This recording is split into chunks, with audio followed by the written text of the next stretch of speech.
Assalamu alaikum wa rahmatullahi barakatuh. Good afternoon, Jai Bhim. Good afternoon, everyone. Hope everyone is fine and well. Today we have organized a program on document on genocide and a seminar called seminar and a book release program. I cordially invite our Honorable National President M.S. Sajid on this stage.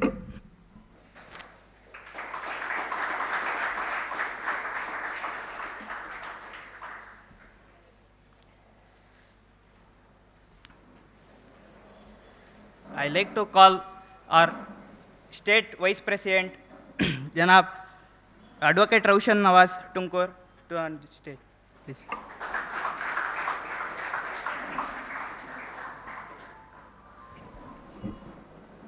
And I like to call upon a well-known personality from Mysore and a Professor Mahesh Chandra Guru sir on the stage. Please, sir.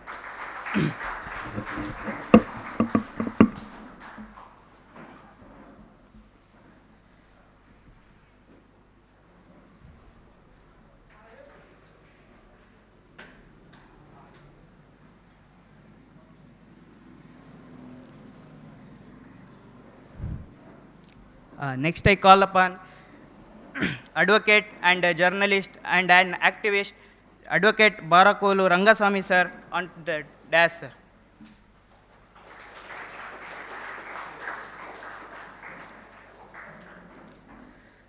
Next, I like to call upon Mysore District President, Campus Front of India, Faizanuddin onto the stage.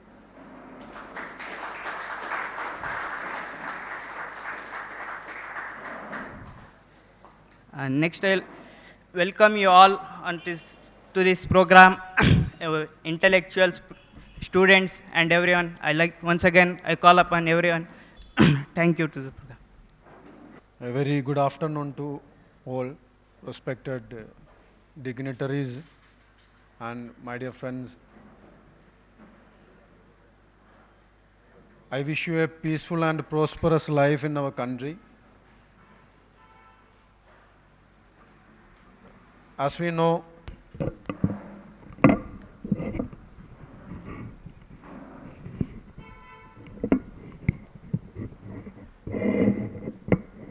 हमारा देश बोलेंगे तो ये India क्या है इसके बारे में बहुत अच्छा से हमारा कॉन्स्टिट्यूशन इंडिया को डिफाइन करके रखा है. शायद आप लोग कॉन्स्टिट्यूशन का प्रियम्बल सुना होगा. You might have read what is in the preamble of constitution. मतलब वो शुरू होते हैं we the people of India बोल के. We the citizen of India नहीं है, वी इंडियंस नहीं है, we the people of India बोल के शुरू होगा. मतलब ये इंडिया बोलेंगे तो किसी टेरिटोरियल ग्राउंड नहीं है. इंडिया बोलेंगे तो खाली एक जियोग्राफिकल लोकेशन नहीं है. लेकिन हमारा कॉन्स्टिट्यूशन बताया है इंडिया बोलेंगे तो पीपल ऑफ दिस कंट्री, ये देश का पीपल बोलेंगे तो हमको पता है इधर अलग अलग मजहब के लोग हैं. Different cultures we are practising. हमारा नाम, रंग, भाषा, लैंग्वेज, एवरीथिंग इज डिफरेंट.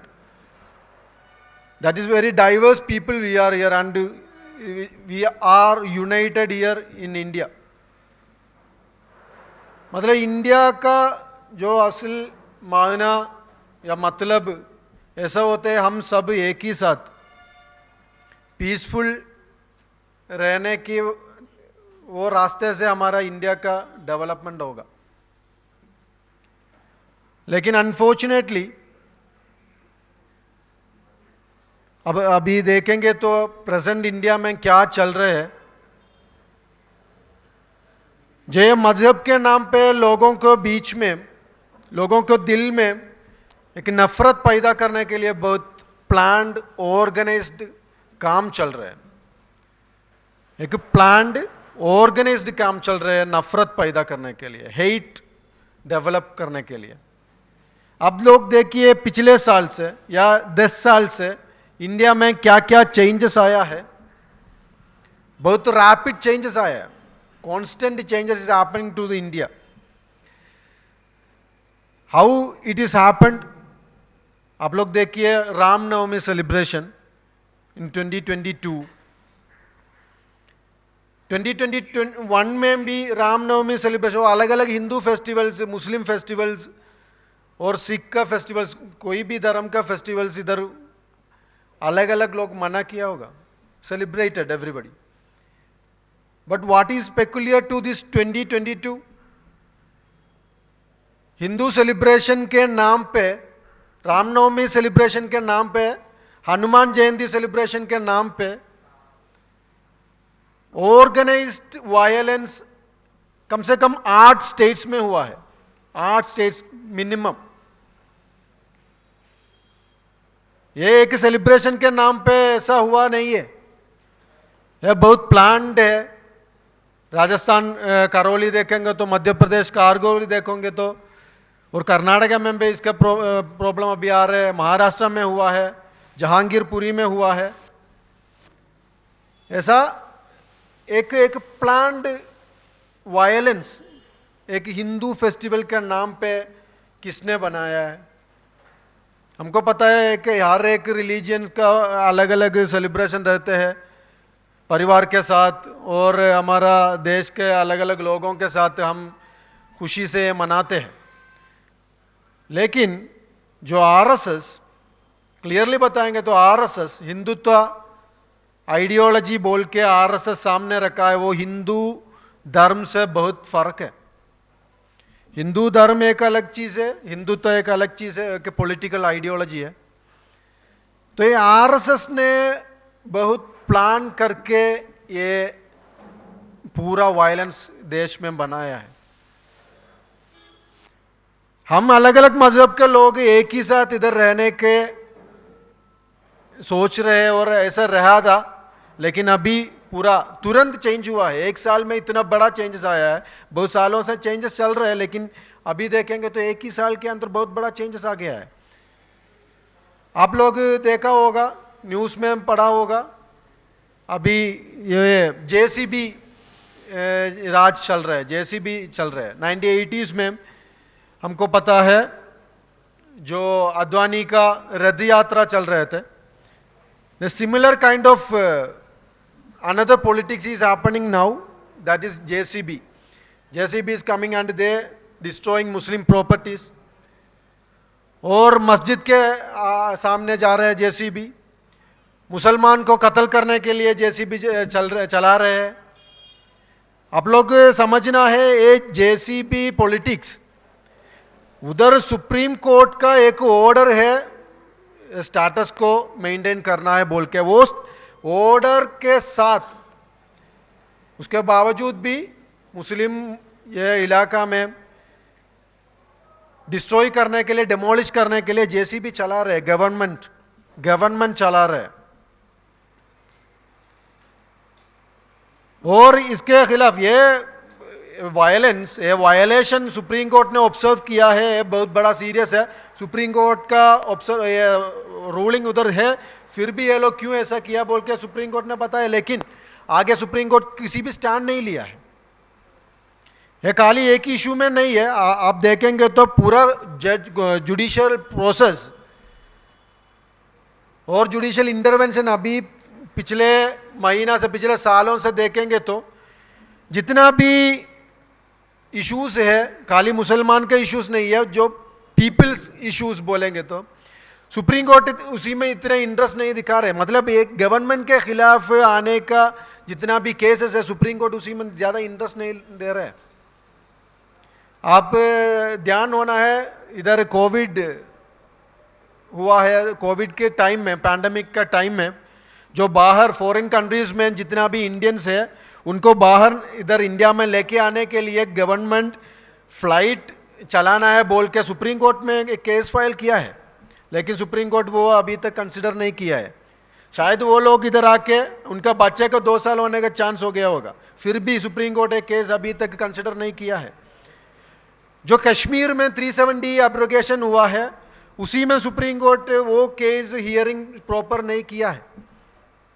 ऐसा हर एक चीज देखेंगे तो वही है। फार्मर्स प्रोटेस्ट में हम देखा है सुप्रीम कोर्ट गवर्नमेंट के खिलाफ आने में बहुत मुश्किल से बैठा है। और इधर कर्नाटका में जो हिजाब इशू में स्टूडेंट्स ने सुप्रीम कोर्ट गया है, वहाँ उन्होंने बताया कि 2 दिन के बाद हमारा एग्जाम शुरू होने वाला है। सुप्रीम कोर्ट ने क्या बताया, थोड़ा वेट करो, आप लोग ये इशू सेंसेशनलाइज कर रहे हैं बोल के सुप्रीम कोर्ट वो मना कर रहे हैं हियरिंग के लिए। हम ये वेकेशन के बाद आके ये केस रीओपन करेंगे बोल के सुप्रीम कोर्ट उधर रखा है, लेकिन अभी तक सुप्रीम कोर्ट इसी के बारे में एक ही लफ्ज़ नहीं बोला है। अभी स्कूल्स वगैरह ओपन हो रहे हैं दोबारा, एग्जाम्स पूरा चल गया है।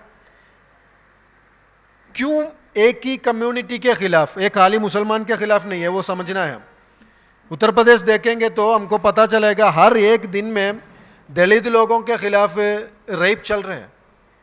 जो हाथरस इशू हमारा मन में है, लेकिन हाथरस के बाद हर एक दिन रेप चल रहे हैं।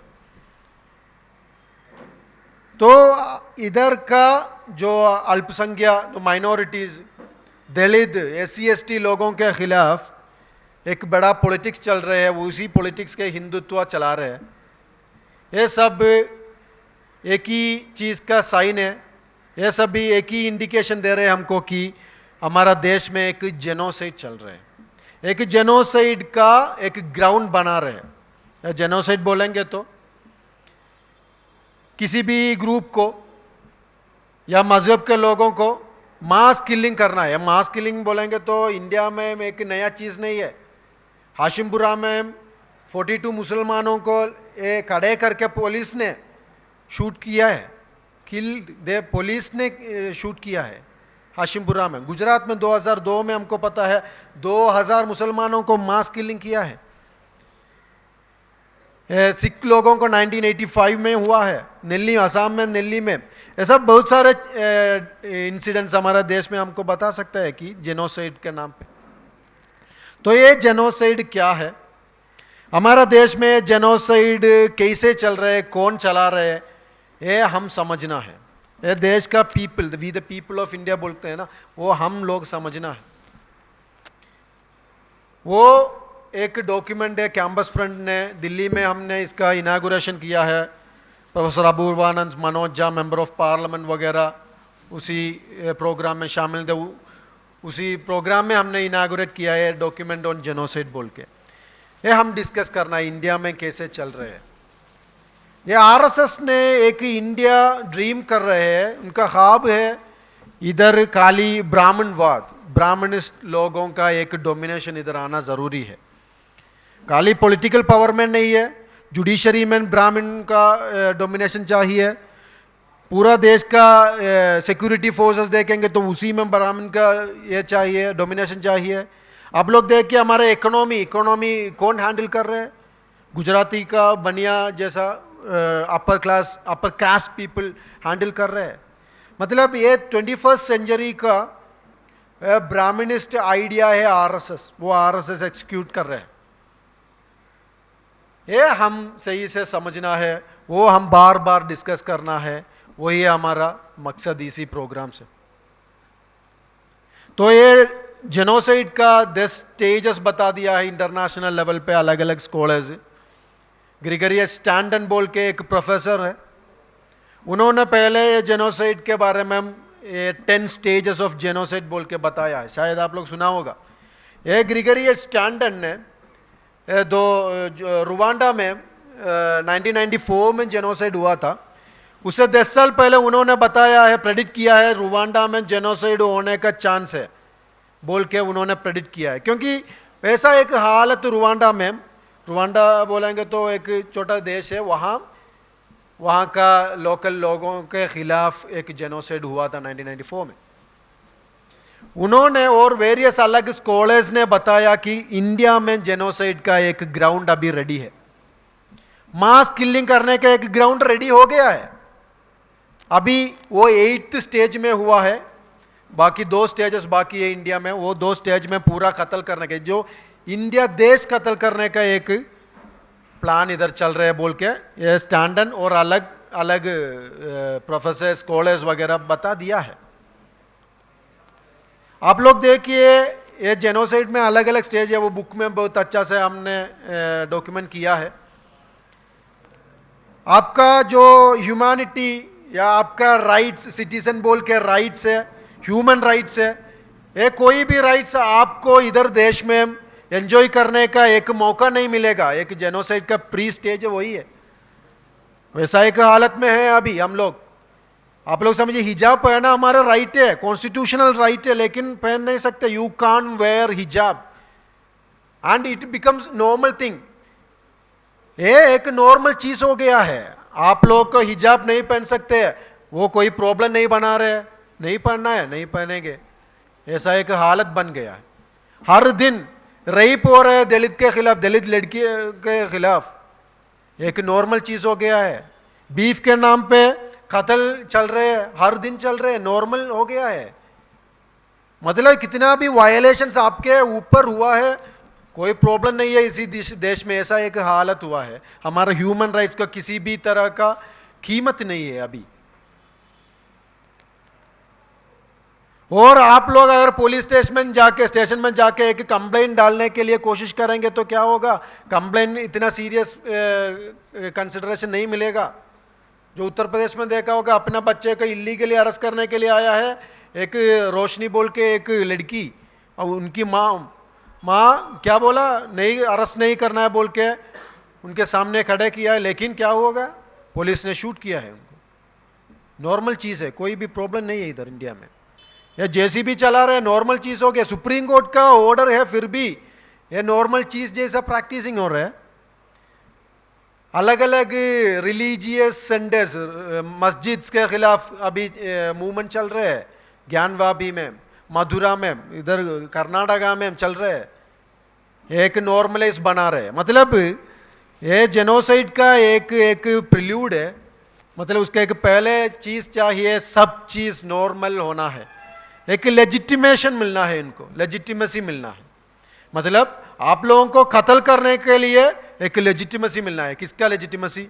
एक कोर्ट जुडिशरी का लेजिटिमेसी मिलना है, इजाज़त मिलना है, पब्लिक कॉन्सेंस बोल के उनका लेजिटिमेसी मिलना है। आप लोगों को आरएसएस ने कत्ल किया है या पुलिस ने शूट किया है, जुडिशरी ने आपको फांसी दिया है, इधर कोई भी लोग इसके खिलाफ आवाज़ नहीं उठाना है, ऐसा एक हालत इधर पहुंचाना है। ये है लेजिटिमेसी।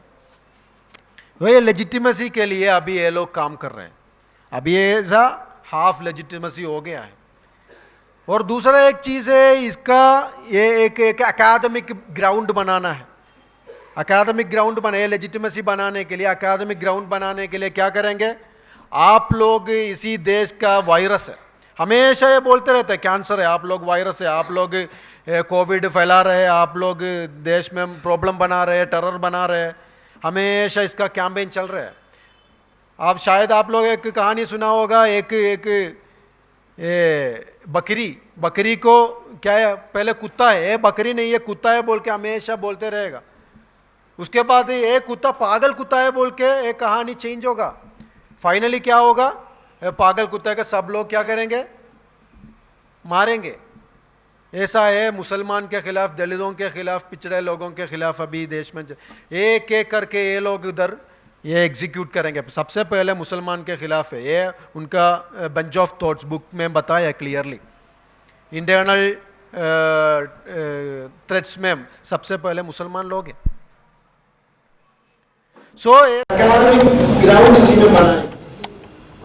एकेडमिक ग्राउंड बनाएंगे तो आप लोग देख रहे हैं हमारा देश में बहुत सारा यूनिवर्सिटीज है, कॉलेजेस है। अभी ये यूनिवर्सिटी का हेड, वाइस चांसलर्स वगैरह कौन है? अभी शांति श्री तुलिपुड़िया बोल के जवाहरलाल नेहरू यूनिवर्सिटी दिल्ली का वाइस चांसलर है। उन्होंने बता रहे हैं, ट्वीट कर रहे हैं, इंडिया के मुसलमानों के साथ हम क्या करना है, जो वाइगुर मुसलमान के खिलाफ है उन्होंने क्या किया है वो हम करना है बोल के ट्वीट करने वाला। मतलब ये जेनोसाइड करना है मुसलमान के खिलाफ इंडिया में। यही बोल रहे हैं, वाइस चांसलर बोल रहे हैं, पढ़े लिखे आदमी का, सादा सीधा आरएसएस वाला लोग नहीं है, पढ़े लिखे आदमी एक ही यूनिवर्सिटी के वाइस चांसलर बोल रहे हैं। और जामिया मिलिया वाइस चांसलर जुमा अख्तर, नाम में मुसलमान का है लेकिन आरएसएस का एक स्टोन सपोर्टर। और पूरा देश का यूनिवर्सिटी से आप लोग देखिए कैसा अलग बना है।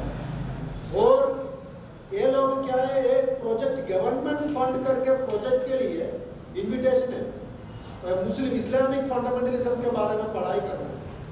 ये फंडामेंटलिज्म बोलेंगे तो हर रिलीजियस में फंडामेंटलिज्म का पार्टिकल्स रहेगा, हर लोग करेगा, मतलब रिलीजियंस इसमें कोई रिलेशन नहीं है। फिर भी इस्लामिक रिलीजन बोल के गवर्नमेंट फंड करके उसके खिलाफ पढ़ाई करने के लिए गवर्नमेंट फंड कर रहे हैं।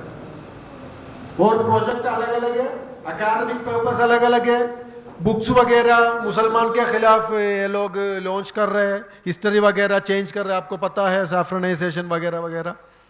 और अभी अभी क्या है, नया नया फिल्म्स, जो आप कश्मीरी फाइल्स का डिस्कशन आपको याद है, एक फिल्म क्यों बना रहे हैं, फंडिंग करके फिल्म क्यों बना रहे, नफरत पैदाने के लिए, पंडित और मुसलमान के खिलाफ नफरत पैदा करने के लिए फिल्म बना रहे हैं।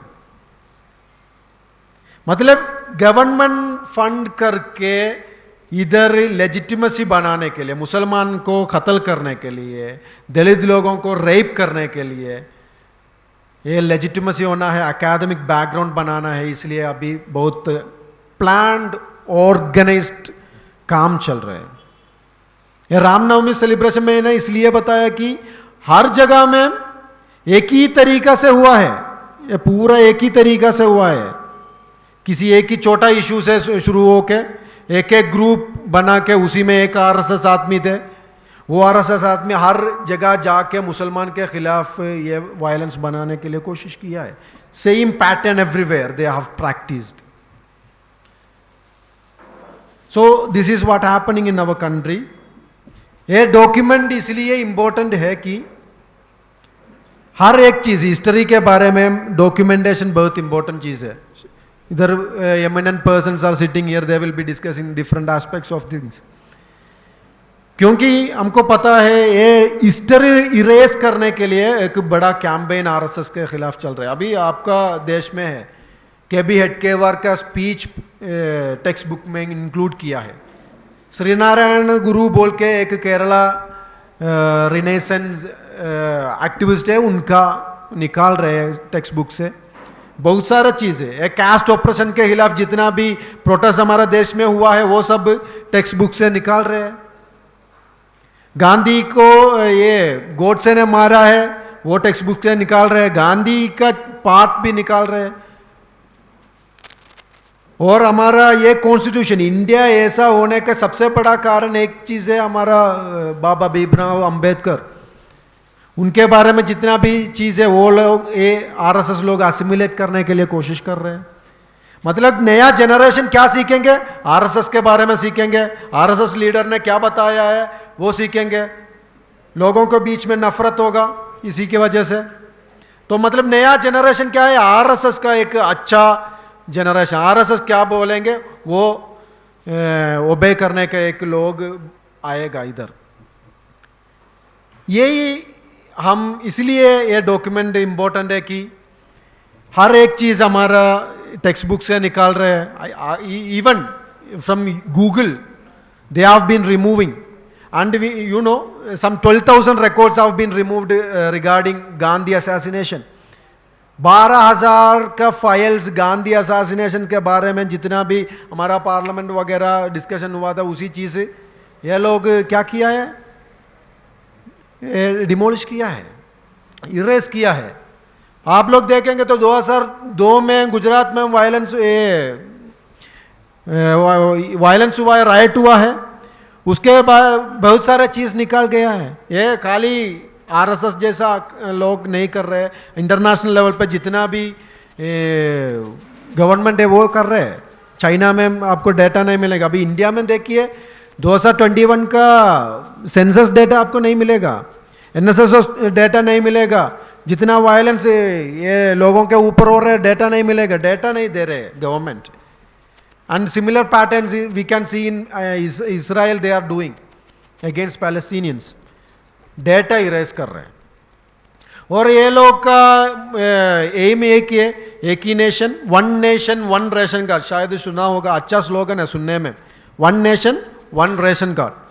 मतलब अभी हमारा देश में अलग अलग रेशन कार्ड है. क्यों? पॉवर्टी लाइन के नीचे बहुत सारे लोग हैं इंडिया में.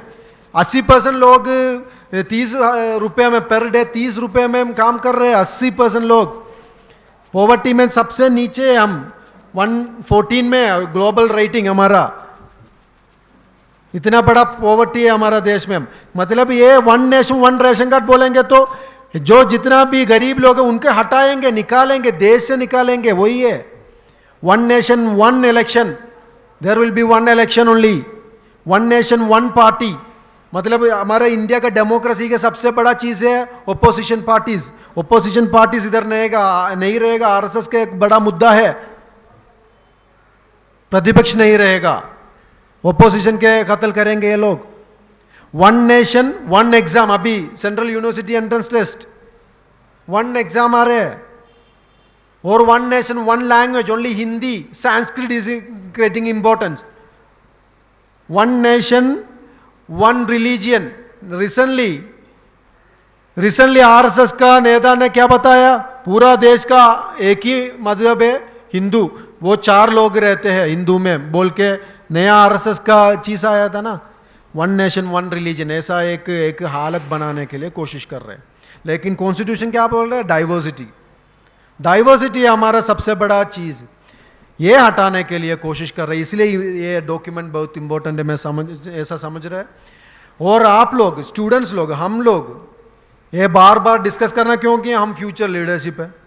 इंडिया के बारे में सही से समझना, इंडिया का जो पॉलिटिकल सोशल फैब्रिक्स क्या क्या है, उसके क्या क्या चेंजेस आ रहे हैं, ये सब समझना है. ये चेंजेस हमारा क्वालिटी ऑफ लाइफ इम्प्रूव नहीं हो रहे हैं, हमारा इकोनॉमिक ग्रोथ नहीं हो रहे है, सोशल डेवलपमेंट नहीं हो रहे है. पूरा रुपया देखेंगे तो कीमत कितना सबसे नीचे है, सबसे नीचे चल गया है. आप मार्केट में जाओ, भिंडी का रेट पूछो कितना, inflation is very high. Still the government is in power. Why? Because they are giving other each and every other issues. One Babri Masjid is khatam now. They have started Gyan Vabi and they will be aiming to 2024 election. They are aiming a Madura Shahi Masjid. So such kind of polarizing issues they are giving to us and we will be discussing behind this. कितना भी aunty people है, कितना भी aunty constitution है, ये लोग power में रहेगा. कैसे? जो मुसलमान के खिलाफ है तो बहुत सारे लोग पसंद है, मुसलमान के खिलाफ है इसलिए वोट हम फिर भी करेंगे. The same pattern is happened in Sri Lanka.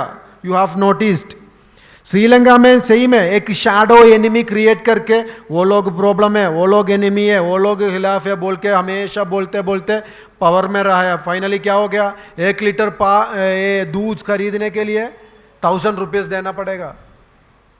वो 1000 रुपये हाथ में है तो भी दूध नहीं मिलेगा, क्योंकि स्कैर्सिटी बहुत हाई हो गया है. पूरा इकोनॉमी कोलैप्स हो गया, पूरा देश कोलैप्स हो गया. किसी एक पॉलिटिकल पार्टी, किसी एक कम्युनिटी, किसी एक ग्रुप का कोलैप्स नहीं हुआ है, पूरा देश का श्रीलंका में कोलैप्स हो गया है. सो ऐसा एक हालत हमारा देश को नहीं आने देना है. हम क्या करना है? रेसिस्ट करना है. हम अलग अलग मजहब का लोग एक ही साथ पीसफुली इधर कोई एग्जिस्ट करना है, उसके लिए क्या कर सकते हैं वो हम सोचना है. हर एक जगह में ये जिनोसाइड के खिलाफ रेसिस्टेंस बहुत ज़रूरी है. रेसिस्टेंस बोलेंगे तो अलग अलग तरीका, कुछ लोग लिखेंगे इसके खिलाफ, कुछ लोग स्पीच देंगे, कुछ लोग आरएसएस के खिलाफ लीगल प्रोटेस्ट करना पड़ेगा. अलग अलग फाइट के तरीका हम सोच करके ये जेनोसाइड रेसिस्ट करना है. तभी तो हमारा देश ऐसा जो कॉन्स्टिट्यूशन बता रहे हैं, एक सोशल डेमोक्रेटिक सेक्युलर रिपब्लिक होने का सबसे बड़ा चीज़ है ये हमारा डाइवर्सिटी. और हमारा कॉन्स्टिट्यूशन का दूसरा मुद्दा शायद आप लोग पढ़ा होगा, फ्रेटर्निटी एज एक इम्पोर्टेंट चीज़ है हमारा कॉन्स्टिट्यूशन का. जस्टिस इज इम्पोर्टेंट चीज़ है. और ऐसा बहुत सारे चीज़ हमारा प्रीएम्बल में एक अच्छा ब्रीफली बता दिया है। सो ये देश का सेव करने के लिए हमको हर लोग इधर चाहिए। किसी एक की मज़हब बाहर से आया है इधर का सामान लूट रहे ऐसा नहीं है, सब लोग इंडियंस है। We the people of India बोल के हम इधर रहना है। बहुत प्रॉब्लम बनाने वाला है आरएसएस है, हिंदुत्व पॉलिटिकल आइडियोलॉजी है, इसको हम कैसे रेसिस्ट करेंगे ये हम समझना है। उसके लिए हम अच्छा तरीक़ा से प्लान करके अलग अलग एक मास मूवमेंट करके करना, क्योंकि जर्मनी में हमको एक्सपीरियंस है। जर्मनी हिस्ट्री क्या बता रहे हैं, एक मास मूवमेंट के वजह से किसी एक ही मज़हब किसी एक ही ऑर्गेनाइजेशन के वजह से नहीं है हिटलर ने पूरा निकाल के बाहर गया है। सब लोग हर एक साथ पूरा जर्मन एक साथ खड़े करके हिटलर के खिलाफ आया, तभी जो नासिज्म ख़त्म हुआ है। ऐसा इधर फैसिज्म ख़त्म होना है। हमको इसके लिए हमारा मैक्सिमम रिसोर्स यूटिलाइज करना है। ये इवेंट ये स्पीच से इनागुरेट कर रहे हैं और इधर बाकी eminent persons will be discussing different aspects of this political situation, and thanks for hearing. Thank you all.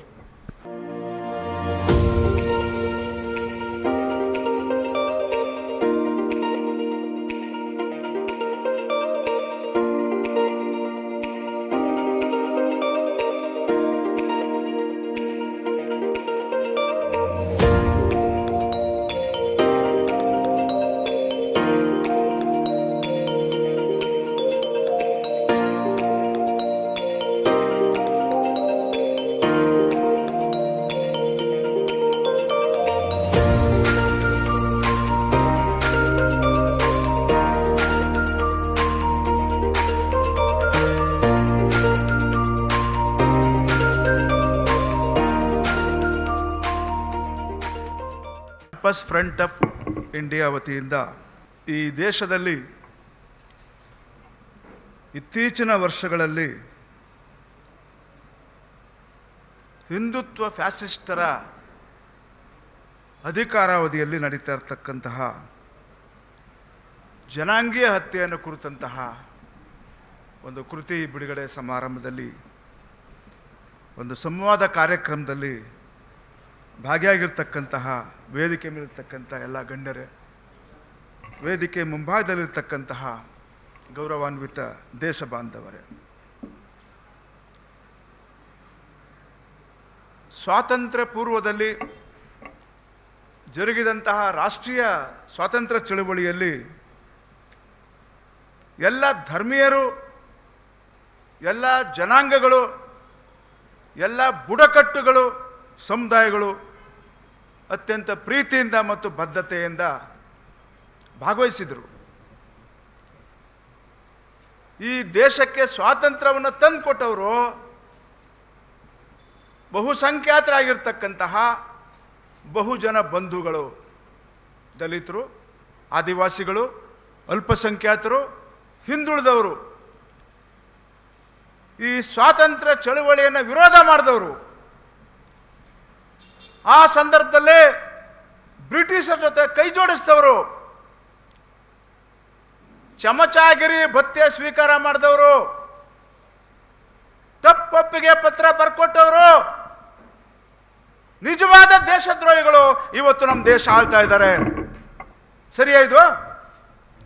ನಮ್ಮ ದೇಶವನ್ನು ಆಳ್ತಕ್ಕಂಥ ನೈತಿಕತೆ ಇವತ್ತಿನ ಹಿಂದುತ್ವ ರಾಷ್ಟ್ರೀಯವಾದಿಗಳಿಗೆ ಖಂಡಿತ ಇಲ್ಲ. They have lost the morality to rule India because they never worked for the liberation of India. ಅಷ್ಟೇ ಸತ್ಯ. ಸ್ವಾತಂತ್ರ್ಯಕ್ಕಾಗಿ ದುಡಿಯದವರಿಗೆ ರಾಷ್ಟ್ರೀಯತೆ ಬಗ್ಗೆ ಮಾತಾಡೋಕ್ಕೆ ಯೋಗ್ಯತೆ ಇದೆಯಾ? ನೈತಿಕತೆ ಇದೆಯಾ? ಅಬ್ರಹಾಂ ಲಿಂಕನ್ ಬಹಳ ದೊಡ್ಡ ಮನುಷ್ಯ. Democracy is the government of the people, by the people and for the people ಅಂತ ಹೇಳ್ದ. ಇಂಡಿಯಾದಲ್ಲಿ ಡೆಮಾಕ್ರಸಿ ಇಲ್ಲ 2014ರಿಂದ ಇಲ್ಲಿ ತನಕ. This is the government of the fascist, government by the fascist, government for the fascist. ಇನ್ನೊಂದು ಪರಿಭಾಷೆಯಲ್ಲಿ ಹೇಳ್ಬೇಕಂದ್ರೆ government of the looters, government by the looters and government for the looters. ಬಹಳ ದೊಡ್ಡದಾಗಿ ಹೇಳ್ತಾರೆ ಮೋದಿ ಚಾಣಕ್ಯ, ಅಮಿತ್ ಶಾ ಚಾಣಕ್ಯ, ಇನ್ನೊಬ್ಬ ಚಾಣಕ್ಯ ಅಂತಲ್ಲ. ನಮ್ಮ ಮೂಲ ನಿವಾಸಿಗಳ ಪೆದ್ದತನದಿಂದ ಈ ಚಾಣಕ್ಯಗಳು ಹುಟ್ಕೊಂಡ್ಬಿಟ್ಟವ್ರು ಅಷ್ಟೇ. ಇವ್ರು ಯಾರು ಹುಟ್ಟು ಚಾಣಕ್ಯರಲ್ಲ. Our foolishness is their capital. ಇದನ್ನು ನಾವು ಅರ್ಥ ಮಾಡ್ಕೋಬೇಕು ದೇಶದ ಮೂಲ ನಿವಾಸಿಗಳು. ಎಲ್ಲರನ್ನೂ ವಿಶ್ವಾಸಕ್ಕೆ ತೆಗೆದುಕೊಂಡವರು, ಎಲ್ಲರನ್ನೂ ಒಟ್ಟಿಗೆ ಕೊಂಡೊಯ್ದವರು, ಎಲ್ಲರಿಗಾಗಿ ಸ್ವಾತಂತ್ರ್ಯವನ್ನು ತಂದುಕೊಟ್ಟವರು ಬಹಳಷ್ಟು ಜನ ಇದ್ದಾರೆ. ಲಾಲ್ ಬಾಲ್ ಪಾಲ್ ಅಂತ, ಲಾಲಾ ಲಜಪತ್ ರಾಯ್, ಬಾಲಗಂಗಾಧರ್ ತಿಲಕ್, ಬಿಪಿನ್ ಚಂದ್ರ ಪಾಲ್, ಮೋತಿಲಾಲ್ ನೆಹರು, ಮೌಲಾನಾ ಅಬುಲ್ ಕಲಾಂ ಆಜಾದ್, ಮಹಾತ್ಮ ಗಾಂಧಿ, ಪಂಡಿತ್ ಜವಾಹರ್ಲಾಲ್ ನೆಹರು, ಅಂಬೇಡ್ಕರ್, ಲೋಹಿಯಾ, ಇವರೆಲ್ಲ ಒಗ್ಗೂಡಿಸಿದಂಥ ಜನ. ಇವತ್ತು ನಮ್ಮನ್ನು ಆಳ್ತಾ ಇರೋರು ವಿಭಜಿಸ್ತಾ ಇರ್ತಕ್ಕಂಥ ಜನ. ಅನೇಕರು ಹೇಳ್ತಾರೆ ಈ ಡಿವೈಡ್ ಆ್ಯಂಡ್ ರೂಲ್ ಪಾಲಿಸಿನ ಕೊಟ್ಟವರು ಬ್ರಿಟಿಷರು ಅಂತ. ಇಲ್ಲ, ಅವರು ದೊಡ್ಡಬ್ದಿರು ವೈದಿಕರಿದಾರಲ್ಲ ಈ ದೇಶದಲ್ಲಿ, ಅವರು ಡಿವೈಡ್ ಅಂದರೆ ಹೆಂಗೆ, ರೂಲ್ ಅಂದರೆ ಹೆಂಗೆ, ಅವರು ಬರೀ ಡಿವೈಡ್ ಆ್ಯಂಡ್ ರೂಲ್ ಮಾಡಿದ್ರು ಬ್ರಿಟಿಷರು. ಇವರು ಡಿವೈಡ್ ರೂಲ್ ಆ್ಯಂಡ್ ರೂಯಿನ್ ಮಾಡ್ತಾವ್ರೆ. ಏನು ರೂಯಿನ್ ಅಂದರೆ ಡೆಸ್ಟ್ರಾಯ್ ಮಾಡ್ತಕ್ಕಂಥದ್ದು. ಇವತ್ತು ನನ್ನ ಮೊನ್ನೆಯಿಂದ ನೋಡ್ತಾ ಇದ್ದೀವಿ ಪತ್ರಿಕೆಗಳಲ್ಲಿ, ಟಿ ವಿ ಕಾರ್ಯಕ್ರಮಗಳಲ್ಲಿ ಮೋದಿಯವರ 8 ವರ್ಷದ ಆಳ್ವಿಕೆ ಹೇಗಿದೆ ಅಂತ. ಮೋದಿಯವರ 8 ವರ್ಷದ ಆಳ್ವಿಕೆಯಲ್ಲಿ ಅತ್ಯಂತ ದೊಡ್ಡ ಪ್ರಮಾದ ಏನಪ್ಪ ಅಂದರೆ ಜೆನೋಸೈಡ್, ಜನಾಂಗೀಯ ಹತ್ಯೆ ಆಗ್ತದೆ. ಸಮಯ ಜನಾಂಗೀಯ ಹತ್ಯೆ ಆಗ್ತದೆ. ಇದು ನಿಮ್ಮ ಅಜೆಂಡಾನಾ? ಅವರೆಲ್ಲ ಇನ್ಕ್ಲೂಸಿವ್ ಡೆವಲಪ್ಮೆಂಟ್ ಬಗ್ಗೆ ಮಾತಾಡಿದ್ರೆ ರಾಷ್ಟ್ರ ನಾಯಕರು, ಇವರು ಎಕ್ಸ್ಕ್ಲೂಷನ್ ಮಾಡ್ತಾ ಇದ್ದಾರೆ. Muslims, Dalits, backwards are excluded from the mainstream of administration, mainstream of business, mainstream of ಏನು politics, mainstream of education, mainstream of media. ಅವರೆಲ್ಲ ಮುಖ್ಯವಾಹಿನಿಯಲ್ಲಿ ತೊಡಗಿಸ್ತಾರೆ ಸಮಸ್ತ ಭಾರತೀಯರನ್ನ. ಇವರು ಮುಖ್ಯವಾಹಿನಿಯಿಂದ ದೂರ ತಳ್ತಕ್ಕಂಥ ಕೆಲಸ ಮಾಡ್ತಾ ಇದ್ದಾರೆ. ಸೊ ಮೊದಲನೇ ದೊಡ್ಡ ಪ್ರಮಾದ ಜೆನೋಸೈಡ್ ಆದರೆ, ಎರಡನೇ ಬಹಳ ದೊಡ್ಡ ಪ್ರಮಾದ, ನಮ್ಮೆಲ್ಲರ ಕಾಡ್ತಾ ಇರ್ತಕ್ಕಂಥ ಪ್ರಮಾದ ಏನಪ್ಪ ಅಂದರೆ politics of marginalisation. Politics of marginalisation is going on right under the nose of mister Modi. ಮೂರ್ಖರು ಮಹಾತ್ಮ ಮೋದಿ ಅಂತ ಕರೀತಾರೆ. ಮಹಾತ್ಮ ಆಗಕ್ಕೆ ಸಾಧ್ಯನೇ ಇಲ್ಲ. ಇವತ್ತು ಹೊರದಬ್ಬುವ, ಅಂಚಿಗೆ ನೂಕುವಂತಹ ಕೆಲಸ ಎಲ್ಲ ಕ್ಷೇತ್ರಗಳಲ್ಲೂ ಆಗ್ತಾ ಇದೆ. ಇವತ್ತು ಎಲ್ಲ ಕ್ಷೇತ್ರಗಳಲ್ಲೂ ಕೂಡ, ರಾಜಕಾರಣ ಒಂದರಲ್ಲೆಲ್ಲ, ಆರ್ಥಿಕತೆ ಒಂದರಲ್ಲೆಲ್ಲ, ವಿಶ್ವವಿದ್ಯಾಲಯದಲ್ಲೂ ಕೂಡ ಆಗ್ತಾ ಇದೆ. ಹಾಗಾಗಿ ಈ ಜೆನೋಸೈಡ್ ಏನಪ್ಪ ಅಂದರೆ, ನಿಜವಾಗ್ಲೂ ಕೂಡ ಜೆನೋಸೈಡ್ನ ಆದ್ಯ ಪ್ರವರ್ತಕರು ಈ ಜಗತ್ತಿನಲ್ಲಿ ಫ್ಯಾಸಿಸ್ಟ್ಗಳೇ. ಫ್ಯಾಸಿಸ್ಟ್ಗಳು ಕನ್ನಡದಲ್ಲಿ ಸಾಮ್ರಾಜ್ಯಶಾಹಿಗಳು ಅಂತ ಕರೀತಾರೆ. ಈ ಫ್ಯಾಸಿಸ್ಟರ ಆಳ್ವಿಕೆ ಬರೋದಕ್ಕೆ ಅವ್ರ ಬುದ್ಧಿವಂತಿಕೆ ಕಾರಣ ಅಲ್ಲ, ನಮ್ಮ ನಡುವಿನ ವಿಘಟನೆ, ನಮ್ಮ ಮೂರ್ಖತನ, ನಮ್ಮ ಹೃದಯವಂತಿಕೆಯ ಕೊರತೆ, ನಮ್ಮ ನೆಟ್ವರ್ಕಿಂಗ್ ಪ್ರಾಬ್ಲಮ್ಮು. ನಾವು ಜಾಲ ನಿರ್ಮಾಣವನ್ನು ಯಶಸ್ವಿಯಾಗಿ ಮಾಡಿಲ್ಲ, ನಾವು ಒಗ್ಗೂಡಿಲ್ಲ, ಅದಕ್ಕೆ ಅವರು ನಮ್ಮನ್ನ ಆಳ್ತಾವ್ರೆ. ಸ್ವಾತಂತ್ರ್ಯ ಚಳವಳಿಯಲ್ಲಿ ಹೆಗ್ಡೆವಾರ್ ಆಗಲಿ, ಗೋಲ್ವಾಲ್ಕರ್ ಆಗಲಿ, ಸಾವರ್ಕರ್ ಆಗಲಿ, ಇವ್ರು ಯಾರೂ ಭಾಗವಹಿಸಲಿಲ್ಲ. ಅದಕ್ಕೆ ಐತಿಹಾಸಿಕ ದಾಖಲೆಗಳಿವೆ. ತಪ್ಪೊಪ್ಪಿಗೆ ಪತ್ರ ಬರ್ಕೊಟ್ಟು ಚಮಚಾಗಿರಿ ಬತ್ತೆ ಸ್ವೀಕಾರ ಮಾಡೋದಕ್ಕೆ ದಾಖಲೆಗಳಿವೆ ನಮ್ಮ ಹತ್ರ. ನಾವು ದಾಖಲೆ ಇಟ್ಕೊಂಡೆ ಮಾತಾಡೋದು. ನಾವು ರಾಷ್ಟ್ರೀಯತೆ ಬಗ್ಗೆ ಮಾತಾಡ್ತಾರೆ ಅವರು. ರಾಷ್ಟ್ರ ವಿರೋಧಿಗಳು ಇವತ್ತು ರಾಷ್ಟ್ರೀಯತೆ ಬಗ್ಗೆ ಮಾತನಾಡ್ತಕ್ಕಂಥದ್ದು it's a big joke. It's a big joke. ನಿಜವಾದ ರಾಷ್ಟ್ರೀಯವಾದಿಗಳು ಯಾರು? ಕಾಡನ್ನು ಕಟ್ಟಿ ನಾಡನ್ನು ಉಳಿಸ್ತಕ್ಕಂಥ ಆದಿವಾಸಿಗಳು ನಮ್ಮ ನಿಜವಾದ ರಾಷ್ಟ್ರೀಯವಾದಿಗಳು. ನಿಜವಾದ ರಾಷ್ಟ್ರೀಯವಾದಿಗಳು ಯಾರು? ದಲಿತರು, ದಮನಿತ ವರ್ಗಗಳು. ನಿಜವಾದ ರಾಷ್ಟ್ರೀಯವಾದಿಗಳ್ಯಾರು? ಮುಸಲ್ಮಾನರು, ಸಿಖ್ರು, ಬೌದ್ಧರು, ಜೈನರು, ಕ್ರೈಸ್ತರು. ಇವರು ನಿಜವಾದ ರಾಷ್ಟ್ರೀಯವಾದಿಗಳು. ನಿಜವಾದ ರಾಷ್ಟ್ರೀಯವಾದಿಗಳ್ಯಾರು? ದಮನಿತ ಸಮುದಾಯಗಳಿಗೆ ಸೇರಿದಂತಹ ಹಿಂದುಳಿದ ವರ್ಗಗಳು, ಒಬಿಸಿಗಳು. ಹಾಗಾಗಿ ಇವತ್ತು ಜನೋಸೈಡ್ ಆಗ್ತಾ ಇರ್ತಕ್ಕಂಥ ಒಂದು ಕೆಟ್ಟ ಶಕೆಯ ವಿರುದ್ಧ ನಾವು ಜಾಗೃತರಾಗಬೇಕು. ಕಾಶ್ಮೀರ್ ಫೈಲ್ಸ್ ಅಂತ ದೊಡ್ಡದಾಗಿ ಸಿನಿಮಾ ಮಾಡಾಕ್ಬಿಟ್ರು, ಭಾಳ ಪ್ರಚಾರ ಸಿಕ್ತು. ಏನು ಕಾಶ್ಮೀರಿ ಪಂಡಿತರು ಒಬ್ಬರನ್ನ ಇಂಡಿಯಾದಲ್ಲಿ ಮನುಷ್ಯರು? ನಾವು ಮನುಷ್ಯರಲ್ವಾ? ದಲಿತರು ನಿಮ್ಮ ಕಣ್ಣು ಕಾಣಿಸಲ್ವಾ? ಮುಸಲ್ಮಾನರು ಕಾಣಿಸಲ್ವಾ? ಕ್ರೈಸ್ತರು ಕಾಣಿಸಲ್ವಾ? ಹಿಂದುಳಿದವ್ರು ಕಾಣಿಸಲ್ವಾ? ಈ ಥರ ಭಾರತೀಯರು ಕಾಣಿಸಲ್ವಾ? ಇಂಡಿಯಾ ಅಂದರೆ ವೈದಿಕರನ? ಇಂಡಿಯಾ ಅಂದರೆ ಬ್ರಾಹ್ಮಣರನ? ನಾವು ಬ್ರಾಹ್ಮಣ್ಯದ ವಿರೋಧಿಗಳು, ಬ್ರಾಹ್ಮಣರ ವಿರೋಧಿಗಳಲ್ಲ. ಅರ್ಥ ಮಾಡ್ಕೊಳ್ಳಿ ನೀವು. ಬ್ರಾಹ್ಮಣರಲ್ಲೂ ಬಡವರಿದ್ದಾರೆ, ನಾವು ಅವ್ರ ಪರ ಇದ್ದೀವಿ. ನಾವು ಬ್ರಾಹ್ಮಣ್ಯದ ವಿರೋಧಿಗಳು. ಇಂಡಿಯಾದ ಸಂದರ್ಭದಲ್ಲಿ ವೈದಿಕ ಶಾಹಿ ಇದೆಯಲ್ಲ, ಅದು ಫ್ಯಾಸಿಸಮ್ಗಿಂತ ವರ್ಸ್ಟು. Please note. ಅಂತರರಾಷ್ಟ್ರೀಯ ಮಟ್ಟದ ಸಾಮ್ರಾಜ್ಯಶಾಹಿಗಿಂತ ನಮ್ಮ ದೇಶಿ ವೈದಿಕ ಶಾಹಿ ಇದೆಯಲ್ಲ, ಇದು ಅತ್ಯಂತ ಕೆಟ್ಟದಾದಂಥದ್ದು. ಹಿಂದೂ ಧರ್ಮದಲ್ಲೇ ಹುಟ್ಟಿದ್ದಾರೆ ನಮ್ಮ ಹಿಂದುಳಿದ ಸಮುದಾಯಗಳ ಬಹಳಷ್ಟು ಮಂದಿ. ಇವ್ರಿಗೆ ಹುಟ್ಟುತ್ತಲೇ ಸಮಾನತೆ ನಿರಾಕರಣೆ ಮಾಡ್ತಾರೆ, ಅವಕಾಶ ನಿರಾಕರಣೆ ಮಾಡ್ತಾರೆ, ಅಧಿಕಾರ ನಿರಾಕರಣೆ ಮಾಡ್ತಾರೆ, ದೂರ ದಬ್ಬುತ್ತಾರೆ. ಇದು ಹಿಂದೂ ಧರ್ಮನ? ಇದನ್ನ ಧರ್ಮ ಅನ್ಬೇಕೆ ನಾವು? ಎನಿವೆ, ಹಿಂದೂ ಧರ್ಮ ಇರಲಿ, ಹಿಂದುತ್ವ ಯಾಕೆ? ಹಿಂದುತ್ವ ಯಾಕೆ? ನಮಗೆ ಬೇಕಾಗಿರೋದು ಬಂಧುತ್ವ, ಭ್ರಾತೃತ್ವ, ಸಮಾನತೆ, ಸಮಾನ ರಾಜ್ಯಾಧಿಕಾರ, ಸಮಾನ ಆರ್ಥಿಕ ಸಂಪನ್ಮೂಲ ವ್ಯವಸ್ಥೆ ಬೇಕು. ತಮಗೆಲ್ಲ ಗೊತ್ತಿದೆ, ಹಿಂದುತ್ವ ಅಂದರೆ ಈ ಒಂದು ಲಂಬಾಕಾರದ ಸಾಮಾಜಿಕ ವ್ಯವಸ್ಥೆ, ಲಂಬಾಕಾರದ ಆರ್ಥಿಕ ವ್ಯವಸ್ಥೆ, ಲಂಬಾಕಾರದ ರಾಜಕೀಯ ವ್ಯವಸ್ಥೆ. ಅಂದರೆ ಮೇಲು ಕೀಳು ಭಿನ್ನ ಭೇದಗಳನ್ನು ಸೃಷ್ಟಿ ಮಾಡ್ತಕ್ಕಂಥದ್ದು. ನಮಗೆ ಬೇಕಾಗಿರೋದು ಹಾರಿಜಾಂಟಲ್ ಆರ್ಡರ್. ಲಂಬಾಕಾರನ ಉಲ್ಟಾ ಮಾಡಿ ಸಮಾನತೆ ಕೊಡ್ತಕ್ಕಂಥದ್ದು. ಎಲ್ಲರೂ ಸಮಾನರು, ಮಹಿಳೆಯರು ಸಮಾನರು, ಪುರುಷರು ಸಮಾನರು, ಎಲ್ಲ ಧರ್ಮಗಳು ಕೂಡ ಸಮಾನರು, ಎಲ್ಲ ಜನಾಂಗಗಳು ಕೂಡ ಸಮಾನರು. ಈ ಒಂದು ಸರ್ಕಾರ ಬಂದಿರೋದೆ, ನಮ್ಮಲ್ಲಿ ಪ್ರಜಾಪ್ರಭುತ್ವ ಇಲ್ಲ, ಮೋದಿ ಪ್ರಭುತ್ವ ಇದೆ. ಇವತ್ತು Modism is disintegrating India and destroying India. ಹಾಗಾಗಿ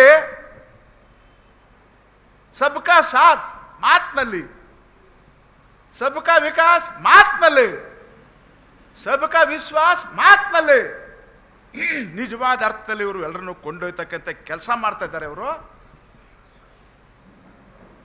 ಹಾಗಾಗಿ ಬಂಧುಗಳೇ, ನಮ್ಮ ದೇಶದಲ್ಲಿ ಹೌ ಟು ಸೇವ್ ಡೆಮಾಕ್ರಸಿ ಇದು ಬಹಳ ಮುಖ್ಯ.